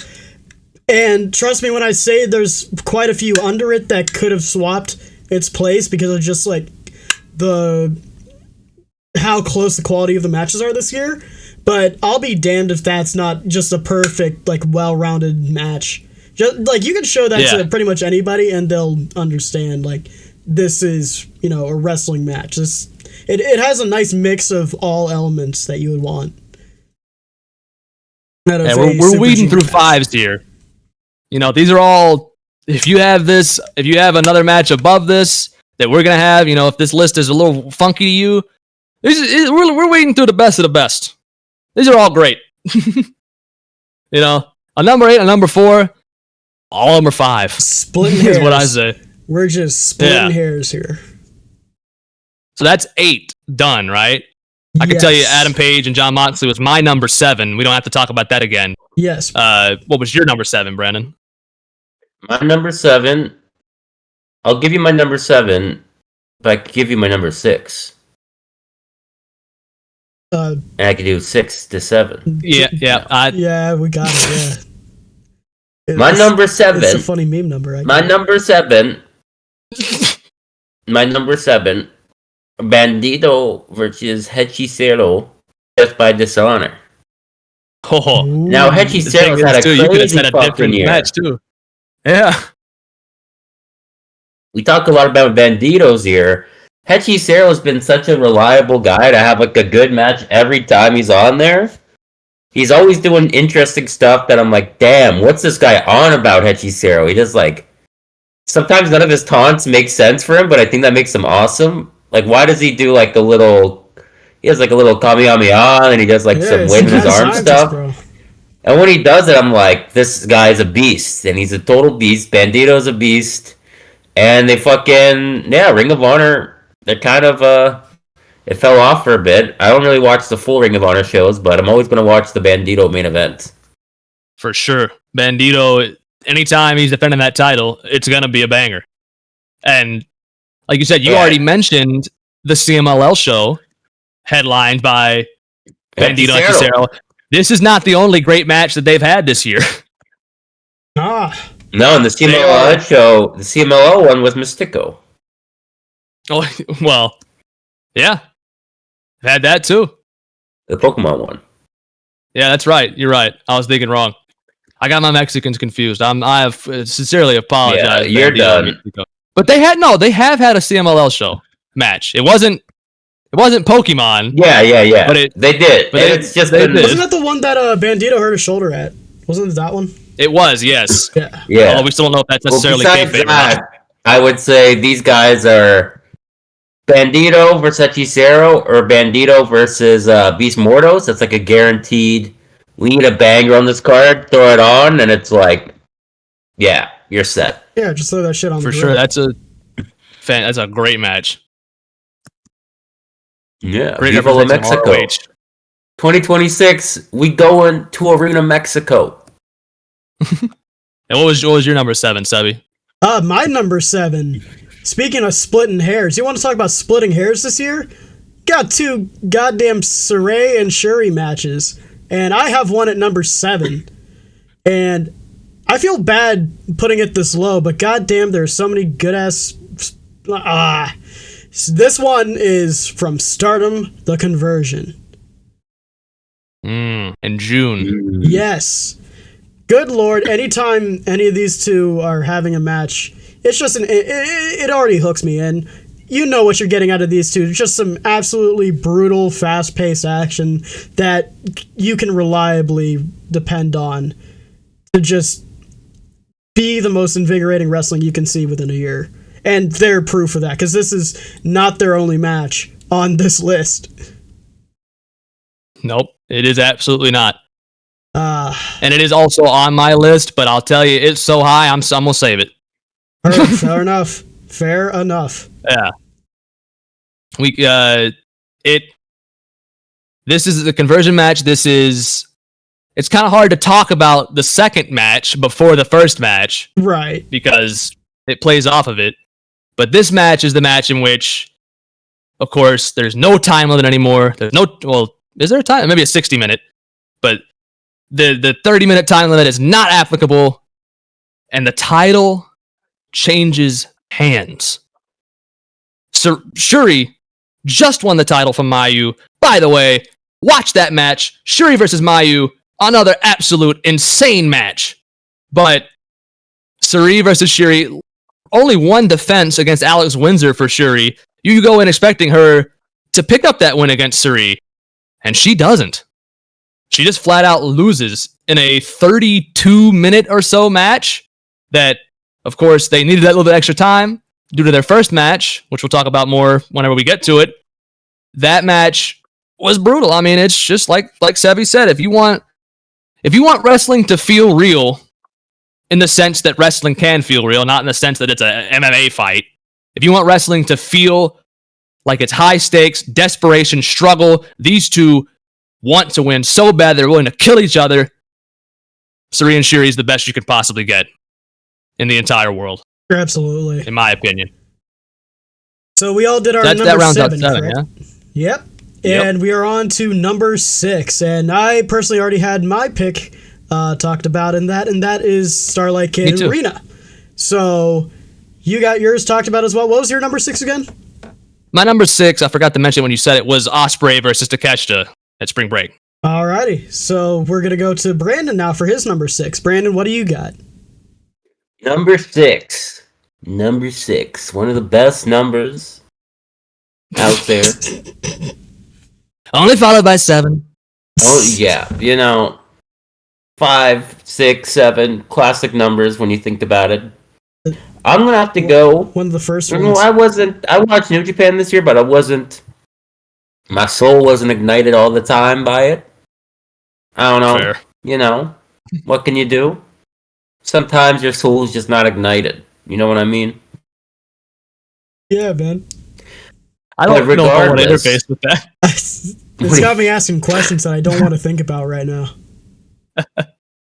Sometimes your soul is just not... Okay. I don't want to have an existential crisis on a wrestling podcast. Forget that. Goto fucking did it.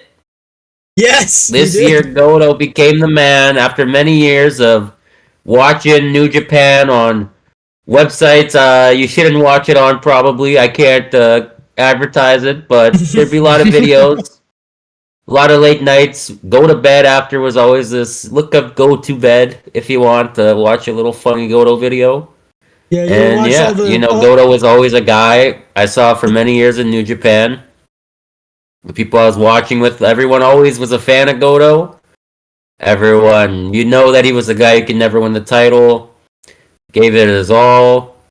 He's a real good wrestler. I don't think anyone can ever dispute that. Can't dispute that. And but he's never that a lot of people leaving New Japan, but who cares?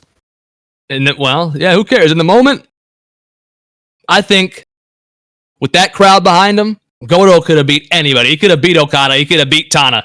He could have beat anybody in that moment. And he did it for his father and his kids. Did it for his father, who tragically passed last year, and his children. Ignited my soul. Absolutely. Damn. Great pick. That was touching. Yeah. Thanks for igniting my soul, Goto. So we got number 6. Thank you, Goto. Goto's like, I want your soul. Yeah. We got 6 I want done. to ignite your soul. So it's top, ladies and gentlemen, it's top 5 time. Yes, sir. We're put on the fucking ESPN graphic. Top 5. Hell yeah. And, we're going back to AEW again. And, boy, howdy, this is the talk of the town this week. I'm talking about Jon Moxley and Kyle Fletcher, number 5. What?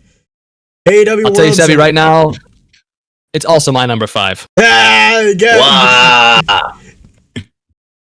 Jon Moxley, Kyle Fletcher. Put it there. World's End.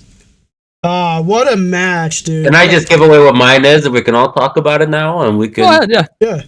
Yeah, that's like my number 3. Fair enough. Fuck, yeah. So this is a top 5 match across the board for all of us. Yes, sir. Soul ignited. Soul ignited indeed. Good. Soul ignited, my soul nearly burnt up. I mean, one of the most crazy. What a standout effort by Moxley. Just what an absolute turnaround he's made this entire year. He started out the year as pretty much the pariah to the fan base, and over the course of however many months, or over the past, when was that Swerve match? That's where it really started for me. It was because there was Dynasty. Yeah. Oh yeah, I went there. Duh. Fucking with that match, it started the onward trend of, okay, Moxley's still got some shit in the tank, and then All In, it's just like, we questioned this guy, really. And over the course of the past few months, watching his character arc has been has been ecstatic to watch. And here we are once, Continental Classic season rolls around. We're all thinking he's screwed. This is the moment where, Death Riders, all the people in his group, say, you haven't done shit for us. We're out of here. And that's it. But before then, just understand that there weren't any high hopes for Moxley in this tournament. People were joking online that he was going to go 0 whatever it is, 0-6, 0-5. 0-5. I expected him to go that. I expected him to lose every match except for maybe to beat Claudio, because right, and that's what I thought the booking would be. At least what I thought a Brave booker would do. I could definitely see them just making Moxley go to the semifinals just because Moxley can have a pay-per-view match and he's Moxley's a top star. Sure. But I thought the Brave booking would have been, of course, to make him lose, because that's what they've been doing. Sure. But instead, they were far braver than any of us could have ever imagined. Because Jon Moxley, I think it's safe to say 100% confirmed now, throughout the Continental Classic, and especially in this match specifically, went from a heel to a babyface over the course of just a few weeks, just naturally through sheer human effort. When have you ever really seen something like that? I mean, you think about a legendary match with Bret Hart and Stone Cold, right? Double face and the double turn. I mean, we still talk about that match. That may be the best match in the history of the WWE. So, for me to be comparing it, it shows how the caliber of match that was. Honestly, all-time babyface performance from Jon Moxley. What we said whenever All In happened, and just the way he was able to sell that ending, he's been on a tear with that sort of thing all year long. And in that, he's been able to sell the moment better than anybody out there, better than most people out there. And proof of that is just this match at hand. He was able to, over the course of the tournament, build up his stock and just became more of a genuine fighter in the moment when everybody had him casted out. And once he reached that semifinal, good Lord, he sold it like this was the biggest deal in the world. Once he won, he celebrated like he won the Super Bowl. He had the most energy out of anybody who, he was fighting. He showed that energy's infectious. Yeah, he was showing just what he could do in that ring. And plus, credit to Kyle Fletcher as well. Kyle Fletcher's been an absolute standout this entire year and has proven himself to be genuinely... He played the perfect foil. Yeah, he played, he made Moxley look pretty good as well. And also, I will say, this is the only Fletcher match I have, but you can think of the steel cage match with Ospreay back at Revolution. You could think of the match with Hangman for the world title. You could think of the match recently with Speedball Mike Bailey, which, outside of Ospreay and Takeshita, may be the best TV match of the year. Yeah. I mean, for many people, Kyle Fletcher has had 2 5-star matches this month. Or last month, I suppose, December of 2025. He's not only had a great year, I feel like he's hitting a new groove at the very end of it. He may be the best wrestler in the world. We may be talking about a number 1 this time next year. Honestly, I could easily see that happening. Yeah. So number 5. So is that your best AEW match of the year? Because I can tell you my number 4 is my best AEW match of the year. And my last AEW match of the year.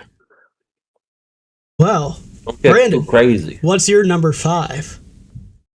My number 5, to keep me going alive, so I can be happy and thrive. The Hollywood ending. Ah! Well, let me jump in. That's my number 4. Hey! Wow! Well, guess what? That's my number 3. Ah! Ah! Wait, we're on to something. 5, 4, 3, 6, 2, 1? 7. That's the new thing going into 2026. 6, 5, 4, 3, 2, 1? 2, 1. You gotta say the whole thing. 5, 4, 3, 2, 2, 1. 1. But yeah, what a match. Yeah, what a match. Better than like most American matches the whole year. Obviously, But I guess from it is being my so top high. American match of the year. Yeah. Crazy. Good payoff for a long-term story. Mm-hmm. They were doing shit no one would want to do anywhere because, you know, they're brutal pussy. spots with the heel. I mean, just glass and nastiness, right? Just an absolute knockout brawl. And the best part was the match, sub 15 minutes. They got in there and they left it all out there, and it didn't drag on a single second. It was balls to the wall from the start until the very end. And it told, like you said, a fantastic story over the course of a year with Mariah May and Toni Storm. And to see that big ending, it should have made it into the pay-per-view. We all know it should have. Understand why it didn't now with Mariah May leaving. But that's the best match from AEW this year, in my opinion. And the best match in America this year, in my opinion. Indeed. And it's proven why. 5-4-3. Exactly. What about you, Sebby? It was an absolute car crash of a match. Like, every second, something was just going on to, like, heighten the intensity of it. And it was just compound interest of violence. Like, it was absolutely insane. And I have it as my number 3. And you know have it what? as my top US match. I have it as my top AEW match, obviously. Thinking of that, I do want to make another honorable mention for the brutality of wrestling. This is really, I would argue, the most brutal match that we have on our list. Maybe there might be, you might think of maybe Adam Page, Jon Moxley, potentially. But I would argue this one's the most brutal match. But it is not the most brutal match we've seen this year. And if you want to see the most brutal, gruesome death match, Sebby, I think you're the kind of guy that would like to talk about this, right? Oh, for sure. If it's the same one that I'm thinking of, oh boy. Crazy Monkey. Yes, Jun sir. Kasai. El Desperado. Death Pain Invitation. Good lord. Just some of the bumps that were taken in this match were just mind-boggling. And Tana was just smiling, like, just had the most earnest smile on his face the entire time. Man, like... Just watching it ringside smiling. Anytime Despy just turns up in a death match, you know it's going to be a real hoot. Same thing with when he faced Chris Brooks. True. In a hardcore match. Like, he knows how to turn it up when he needs to. And if you want to see brutal death match, like if that's your thing, if you want to see blood and spots and light tubes and tables and glass tables and roses and everything you could ever want to see, Mariah May versus Toni Storm, that works. But that match, that's your ticket right there. Like, holy shit. So, we got all number 4s or no? What was your number 4? Who, me? Yeah. Mine was Fujita and Yo from Best of Super Junior. Oh, yes. Yo. My number 8, yes. Yes. Well, Brandon, did you say your number 4? I did. Okay. Well, we're on to 3. And I already have mine in Toni Storm and Mariah May. We already talked about that. Brandon, what is your number 3 match for the year? My number 3. Skibbly Diddly D. You spitting. It is Cabe Kid versus Kenneth Omega. Whoa. Wrestle Kingdom. Okay. Beginning of the year last year. It's weird Wrestle when it's Dynasty. the third it's like the third match of the year, basically. Like there's barely any matches. Pretty much feels like it, yeah. Fuck, they went crazy. They had Tanahashi crying. Star-making performance for Gabe Kidd. Omega back from injury after a while, and honestly, I haven't seen him. Yeah. You haven't really even seen him like that since, and I wish we could see him like that. It was big match Kenny Omega in the best way. Maybe the best he's ever performed at that role. Even better than the Ospreay Tokyo Dome match. Yeah, holy shit. And I'm sure you guys got a lot to say about this one too. That was a battle. We're fighting. He's fighting the battles. They're battling for me. Yeah, I mean, I think. Well, do you wanna say, Sebby? Because I will say it's coming up, that match. It is coming up for us. We'll get into it when we reach there. But yeah. Why don't we? I didn't have much to say about it because it's so long ago. But I knew the second it happened, I was like, damn. Yeah, it's a very, as I said earlier in the show, Gabe Kidd is my most underappreciated wrestler in the world right now. So I definitely got a lot to say about it. But we'll save it because we are in the top three. We'll cross. I don't want to give away my potential 3, 2, or 1. The numbers 1, 2, and 3. The numbers in general, not what your placements are. What's your favorite number? 9. That's not an option. Out of the numbers 1, 7? 2, and 3. Oh, sure. I thought you just said 1, 2, 3. No, 1, 2, and 3. Out of those 3, what's your favorite? Out of those 3? Like most? 3. Yeah. Birth year, so 3. Yeah. Yeah, I like 2. Okay, good conversation. Yeah, great. My number 3 is a match we talked about already. Saudi versus Shuri. The conversion match from June 21st. We've already talked about it, so I won't spend too much time on it. But like I said, it was the match in which the title changed hands. A 32-minute belter. Like I'm saying, go out of your way to see this match. It'll be one of the best matches, not just this year. It'll be one of the best matches you've ever seen. And if you want, I can go on the number 2 because it directly leads into it. Indeed. Because my number 2, my favorite number. My number 2 is the exact same match. Suri versus Shuri. This time, March 10th. A couple months earlier, for Suriism, in which they battled to a time limit draw, which is what spawned the rematch at Conversion.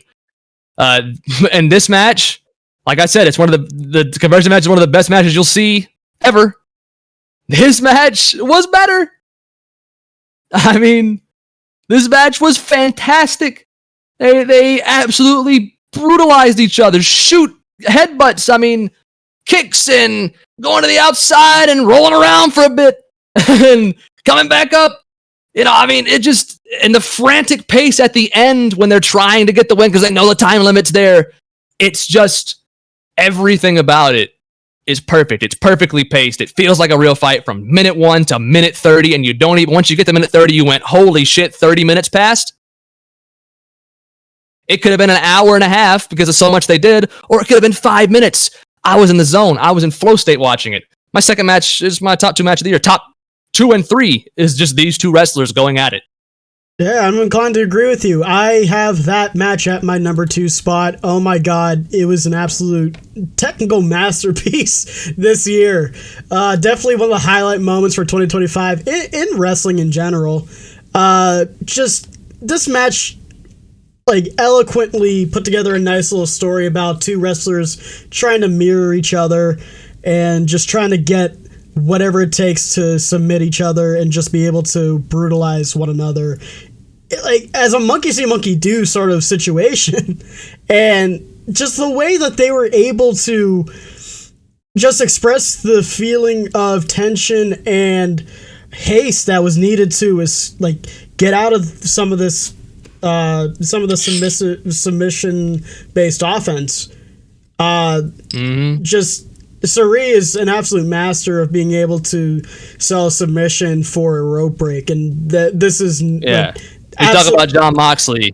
Yeah, Sari might be the king or queen, whatever you want to call it, of it. Yeah, like just technically brutally technical. It's everything I want in a match between these two. I couldn't be happier with the output with it. However, it is my number one or my number two. And before we get to number one, we shall get to Brandon. What's your number two, Brandon? Hello. I'm interested for this. Hey guys, Brandon here. Hi, Brandon. Hi. My number two. Number two, one of the top 10 numbers in the alphabet. Absolute in the alphabet? That's what we call it. The number alphabet. You never heard? What do you mean we? Yeah, but anyways. Number two. Oh no. Number two. Man, I gotta right? go number two. No, I don't. But Sami Zayn versus Kevin Owens. This match was epic. I was there in Toronto, Elimination Chamber. Probably the last pay-per-view before WWE lost all of its goodwill as well. I would agree. Yeah. There was a big shift after that, so it was kind of cool being there. I could talk about the event just because that was a big Cena heel turn too. Yeah, totally. Before it was like, before we know now. Yeah. But yeah, oh my god. That was, they ran that was the Toronto Dome. The Sky Dome. And usually don't run the Sky Dome. It was huge, big venue, and the match. Yeah. Kevin Owens and Sami Zayn, I've been following them for years. Ring of Honor, NXT, WWE, Indies. Two Canadian guys, two of my favorites ever. And yeah, it was like, I think it's Kevin Owens' last match probably for a while. They went fucking crazy. It is potentially ever. Ever. Yeah. Sucks. And it's, it sucks, but if it is his last match, what a way to go out, wrestling his career rival not in Montreal, but in Canada, at a huge sold out, I don't know if it was sold out, but, Travis Scott and The Rock were there. Oh, for sure it was sold out, yeah. Yeah, it was pretty nuts. The tickets was $200 to get in, even, as well, and it was sold out. It was definitely a crazy atmosphere in that building the whole night, just because it was, you could tell people were actually excited to be there. Which is, sometimes you go to a wrestling event and there's just pure apathy in the crowd. Yeah. And to see your favorites, to see it in Canada, in their home country, it was like a ladder wars match. It was not a WWE match. I gotta watch it again. Famously, they didn't get color because Kevin Owens dropped his blade. He dropped. Yeah. But the things they did with the steel chair, there's a couple nasty spots. Yeah. Some tables. Yeah. And they also made it different enough from their other matches. They did, for sure. It was the culmination of, I think, their entire careers against each other. I think Kevin Owens knew going in, and I'm sure Sami did too, that this could be the last time they ever face each other, especially at this level, in their prime, So they left it all out there. Yeah. It's one of the best WWE matches this year, for sure. And I can tell you, the Cena heel turn, being there was pretty... I was like, oh my god, they're gonna be doing shit we've never even thought about. It's gonna be so ridiculous with how The Rock was speaking a week before when he was like, "You're my champion. I want you to be my champion." I thought we were gonna get freaky Diddy Raw. Soul, Cody. I want, but none of that happened. But in that moment, it ignited as your soul. In that moment, anything could have happened. Anything was possible. Some kids' souls were crushed. There was kids leaving the arena in their Cena merch that they bought, thinking this was their man forever. They were leaving crying, and I've never seen that. That was pretty cool. But it's now that we know it was just made on a win decision, and there was nothing behind that. It's less cool. For reference, for me, for All In, everybody was leaving elated. Absolutely overjoyed because of Hangman Page winning.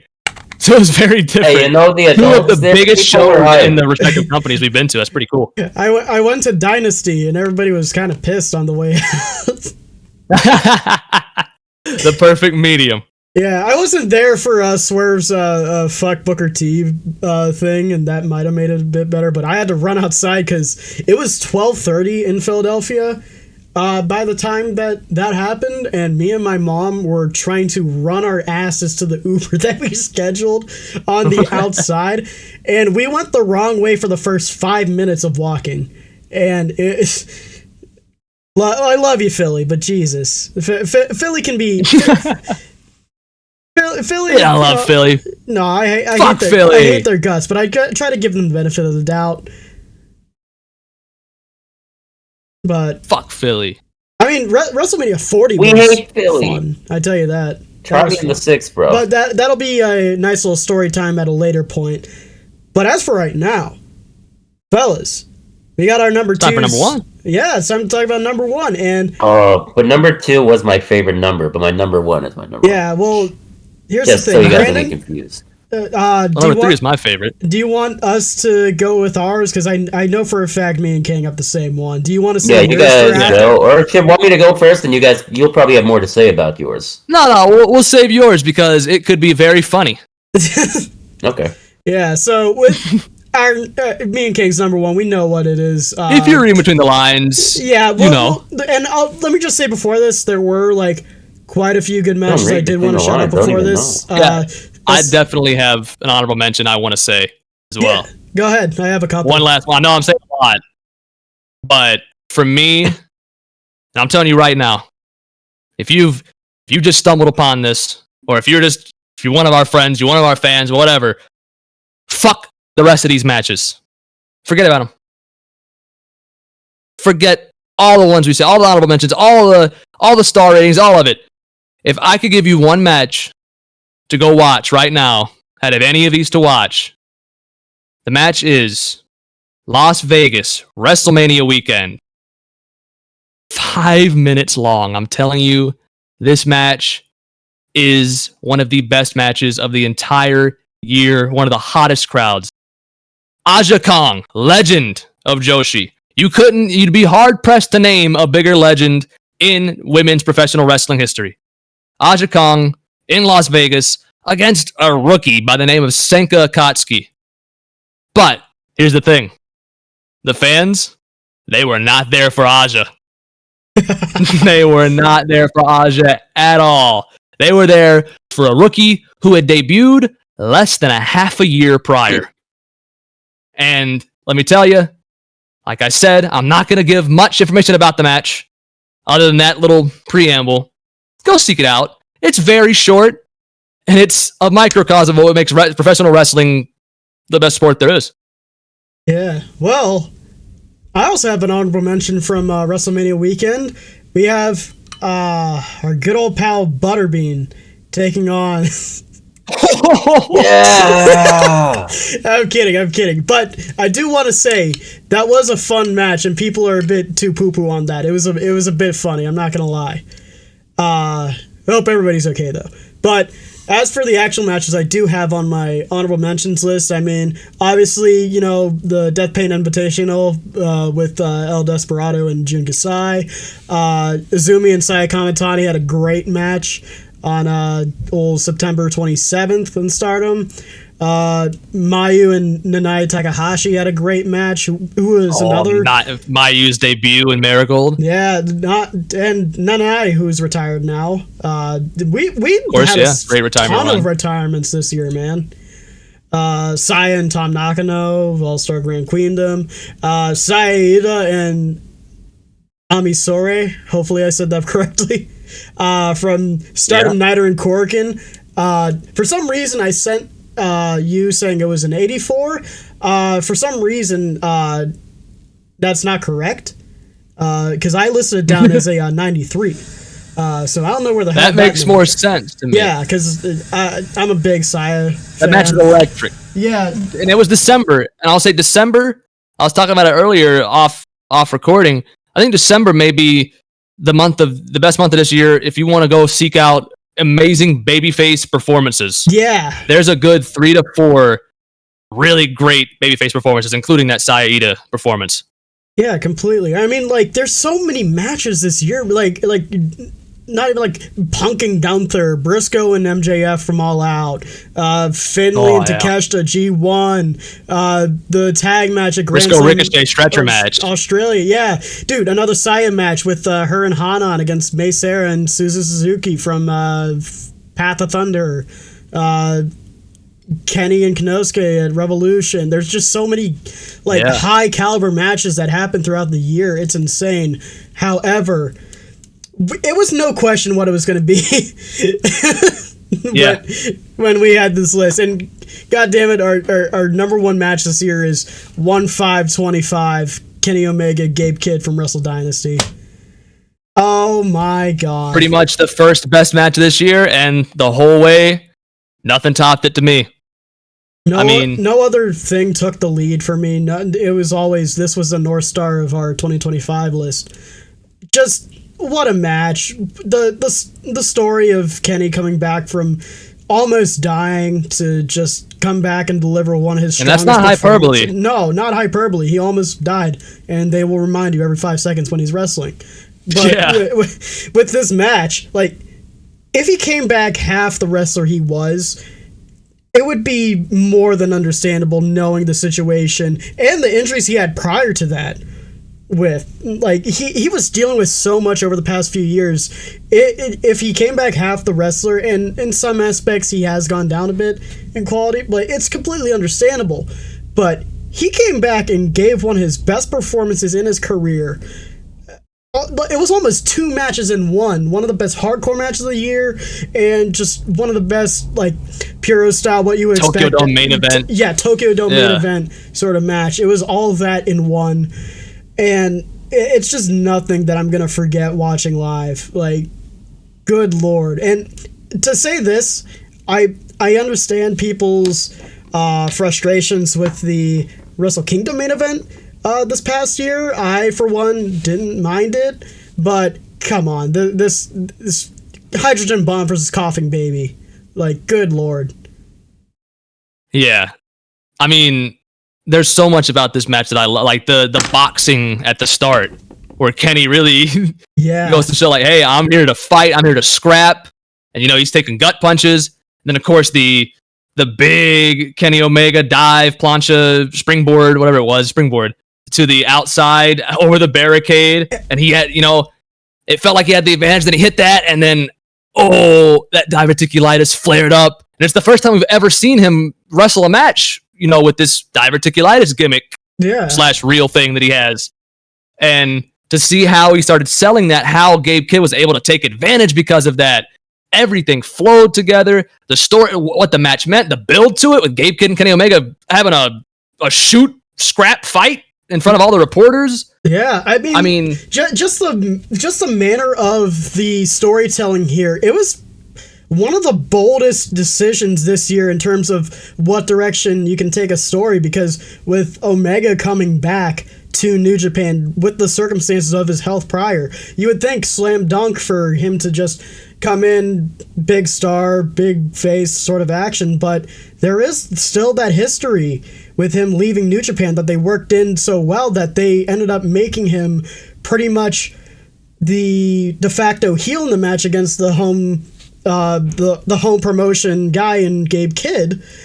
And then, by the way, course of the match, is a heel. Yes, who is, like, firmly a heel, firmly a little sniveling little shit heel, and yet it started out as Kenny not being as receptive, the crowd not being as receptive to Kenny as you would think because of those, political reasons. Even, Chris Charlton, he got suspended from school for a couple weeks, got called to the principal's office, but it was still, like, leaning into that sort of us versus them energy that was being portrayed throughout the match. And then again is being portrayed in that IWGP Global Heavyweight Championship match for Wrestle Kingdom this year. Suji is saying very similar things that Gabe Kidd said about Kenny Omega to Konosuke Takeshita.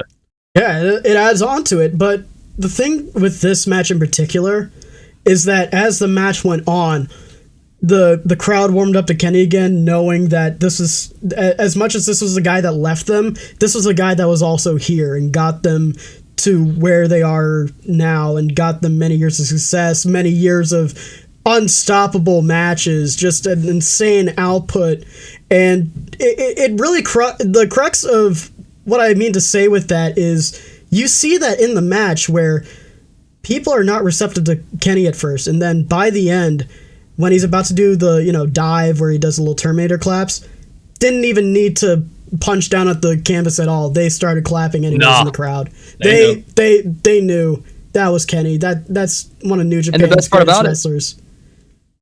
They're cheering for Kenny. They cheered for Gabe Kidd. Like you said, the start of the match, they cheered for him harder. When Gabe Kidd locks in that octopus, that Inoki, the entire crowd, I mean, they almost explode. I mean, he's got the lion mark on his new gear that he's got, this MMA style gear. It seems like he's carrying the spirit of Inokiism, the spirit of New Japan Pro Wrestling. And I mean, come on, guys. Any match that makes Hiroshi Tanahashi cry, it's got to be one of the best of the year, right? Honestly, like, when Ace knows ball, he knows ball, and goddamn, he knows what he witnessed that night. But that's me and Kang's number one. Yeah. Brandon, I want to hear what your number one is. Watch the show Heated Rivalry. I have not. I'm aware of it, yeah. What's it about? That has nothing to do with this. My favorite match of the year. Okay. My two favorite wrestlers of the year coming together. Ring of Honor World Championship. Bandito versus Takeshita. Oh, okay. Yeah. Yeah. My soul was ignited once again. It's two people, I don't even think they're at their peak of their career, but they're just two of the best wrestlers in the world. I think Takeshita just turned 30 recently. And yeah, I think they're both young still. They're not their peak. So they're gonna have a lot more matches. God willing. Inshallah. Yeah, I mean, that probably shouldn't have said that. I had that on my list as well at number 10. I'm not as high on the match as a lot of people, but I understand that number one completely and utterly. And honestly, for many, many, many people, it is number one for a lot of people. I hear it online a lot. They're from another different. Bandito was been on a different planet this year. He has. Like, I mean, is everything he puts together, the selling, the subverting expectations and moves. The ability to sell a struggle anyone's of lifting somebody up, like, that's essential. Yeah, when he sells the arm for the, I don't think it was this match, but for a lot of matches, he was selling the arm to get the 21 plex, which is a little convoluted for a move, but they make it interesting. Yeah, and he definitely was able to make it a point of contention for sure whenever he had his arm issues. And he was able to utilize that into such a nice little added depth into his matches this year. I mean, definitely, like, he had a really good match with Jericho Dynasty that I saw live. And that was probably Jericho's best match to send off on, pretty much. That's Jericho's best match of the last 5 years, except for that other Bandito match he had before that. Pretty much. Bandito at that point is in Miracle Worker territory. So... props to him. I also got to shout out the setting. When it's a packed, smaller venue, I think the matches get like a plus 10 boost for me. The atmosphere is Times different 10, when it's small and intimate. When everyone's intimate, everyone's into it. I think when you're in a bigger arena, I guess it's cool to be in a big arena and sell out, blah, blah, blah. But that's when you get what I said earlier, like the fans that are sitting on their hands. They went to go with their friend or something. I don't blame them all the time if they're not really into this. 1,500 capacity, and his ROH, they are hardcore, and they are ready to scream and yell and cheer. Yeah. And shout out this year, one of the most interesting figures of the year, one of the most things that keeps me watching AEW, even besides it's really good all the time, Don Callis. Shout out him. He was a part of the match. Manager for Takeshita. I thought about him this year. He had a crazy year for managers wise. Yeah, he probably knows, his best manager year ever. always sharp on the mic, like knows when to stooge. Like he's a great manager. He's a great heel manager. Shout out Don Callis. Yeah, and I mean, like shout overall, out. like for like compared to like our lists prior, it's not the heaviest list in terms of like great match output. Like there was like a bit of a dip this year in quality, but overall, like there's still quite a handful of like amazing matches you can go to for 2025. Like we haven't even discussed like, you know, Anarchy in the Arena from Double or Nothing, or was it Bazilla and Miyamoto versus Karu Ito. Kaoru Ito. Thank you. And Yurika Oka at one of the at Tsurism chapter 6. I mean, Shinya Aoki versus Kazusada Higuchi. Kosi Fujita and Despy at Road to New Beginning. Like, that was a really good match. It's Saya and Suzu. I probably mentioned that before. Yeah, there's just so much. Big Hosh is consistently amazing. Yeah, Shigeru Hashimoto has had an insanely good year. Great match with Suri a couple months ago. I mean, great match with Meiko Satomura in her retirement run. You know, and we still gotta watch a match. Great tag team matches with you and 200 kg. I mean, Chihiro Hashimoto is one of the better wrestlers of this year as well. Yeah, she's not even on this list shout out at all. Joe Henry. Chihiro Hashimoto had a great match with Suri as well, like recently. Hash had a great match with Suri as well, like in November. Like that was pretty good, and that wasn't even in my top 10. Like it like Gabe Kidd and Yota Tsuji from New Beginning. Like, dude, there's so many. Takeshita and Ishii from Wrestle Kingdom. Yeah, like a lot about whatever it was. For as many times as like, you know, you can be like seeing how wrestling as an industry can go like ebbs and flows and such. Like, there's a great crop of talent that when you know where to look for it, it'll be there. And God damn it, I love wrestling, and some of the matches here today prove that. And if you say GD like Sebby did. But wrestling rules. Take back what you said though about God. Yeah, don't take the Lord's name in vain. But yeah, I sincerely suggest if you are into wrestling, into hardcore wrestling, you know, into, when I say hardcore, I mean like wrestling outside of America and outside of the big companies, but also deathmatch wrestling too. We gave you a couple of those. If you're into any of that wrestling, I strongly suggest checking out any of these matches or all of these matches. I mean, they're all fantastic. I mean, it's our top 10. And if you stumbled across this, or if, you know, or whatever, if you want to comment and say some of your favorite matches, say something we maybe forgot, left out, or something so under the radar we didn't pick it up, because we're not infallible. Comment your local indie's best match. Yeah, comment your local indie. See if like you can post like a YouTube link or whatever. I know there's plenty of like indies that utilize, you know, certain accessible platforms. So feel free to share if you have any, for sure. I haven't taken a shit for 4 years. It's 2026. Well, that is it for our episode today. We got a lot taken care of. We took care of business today. Got some good groundwork going for what we hope to talk about in the near future. And see us next week for our review of the various matches from Wrestle Kingdom, maybe some other non-New Japan matches from the week. Who knows? But we will be back next week with more Riverbed Wrestling.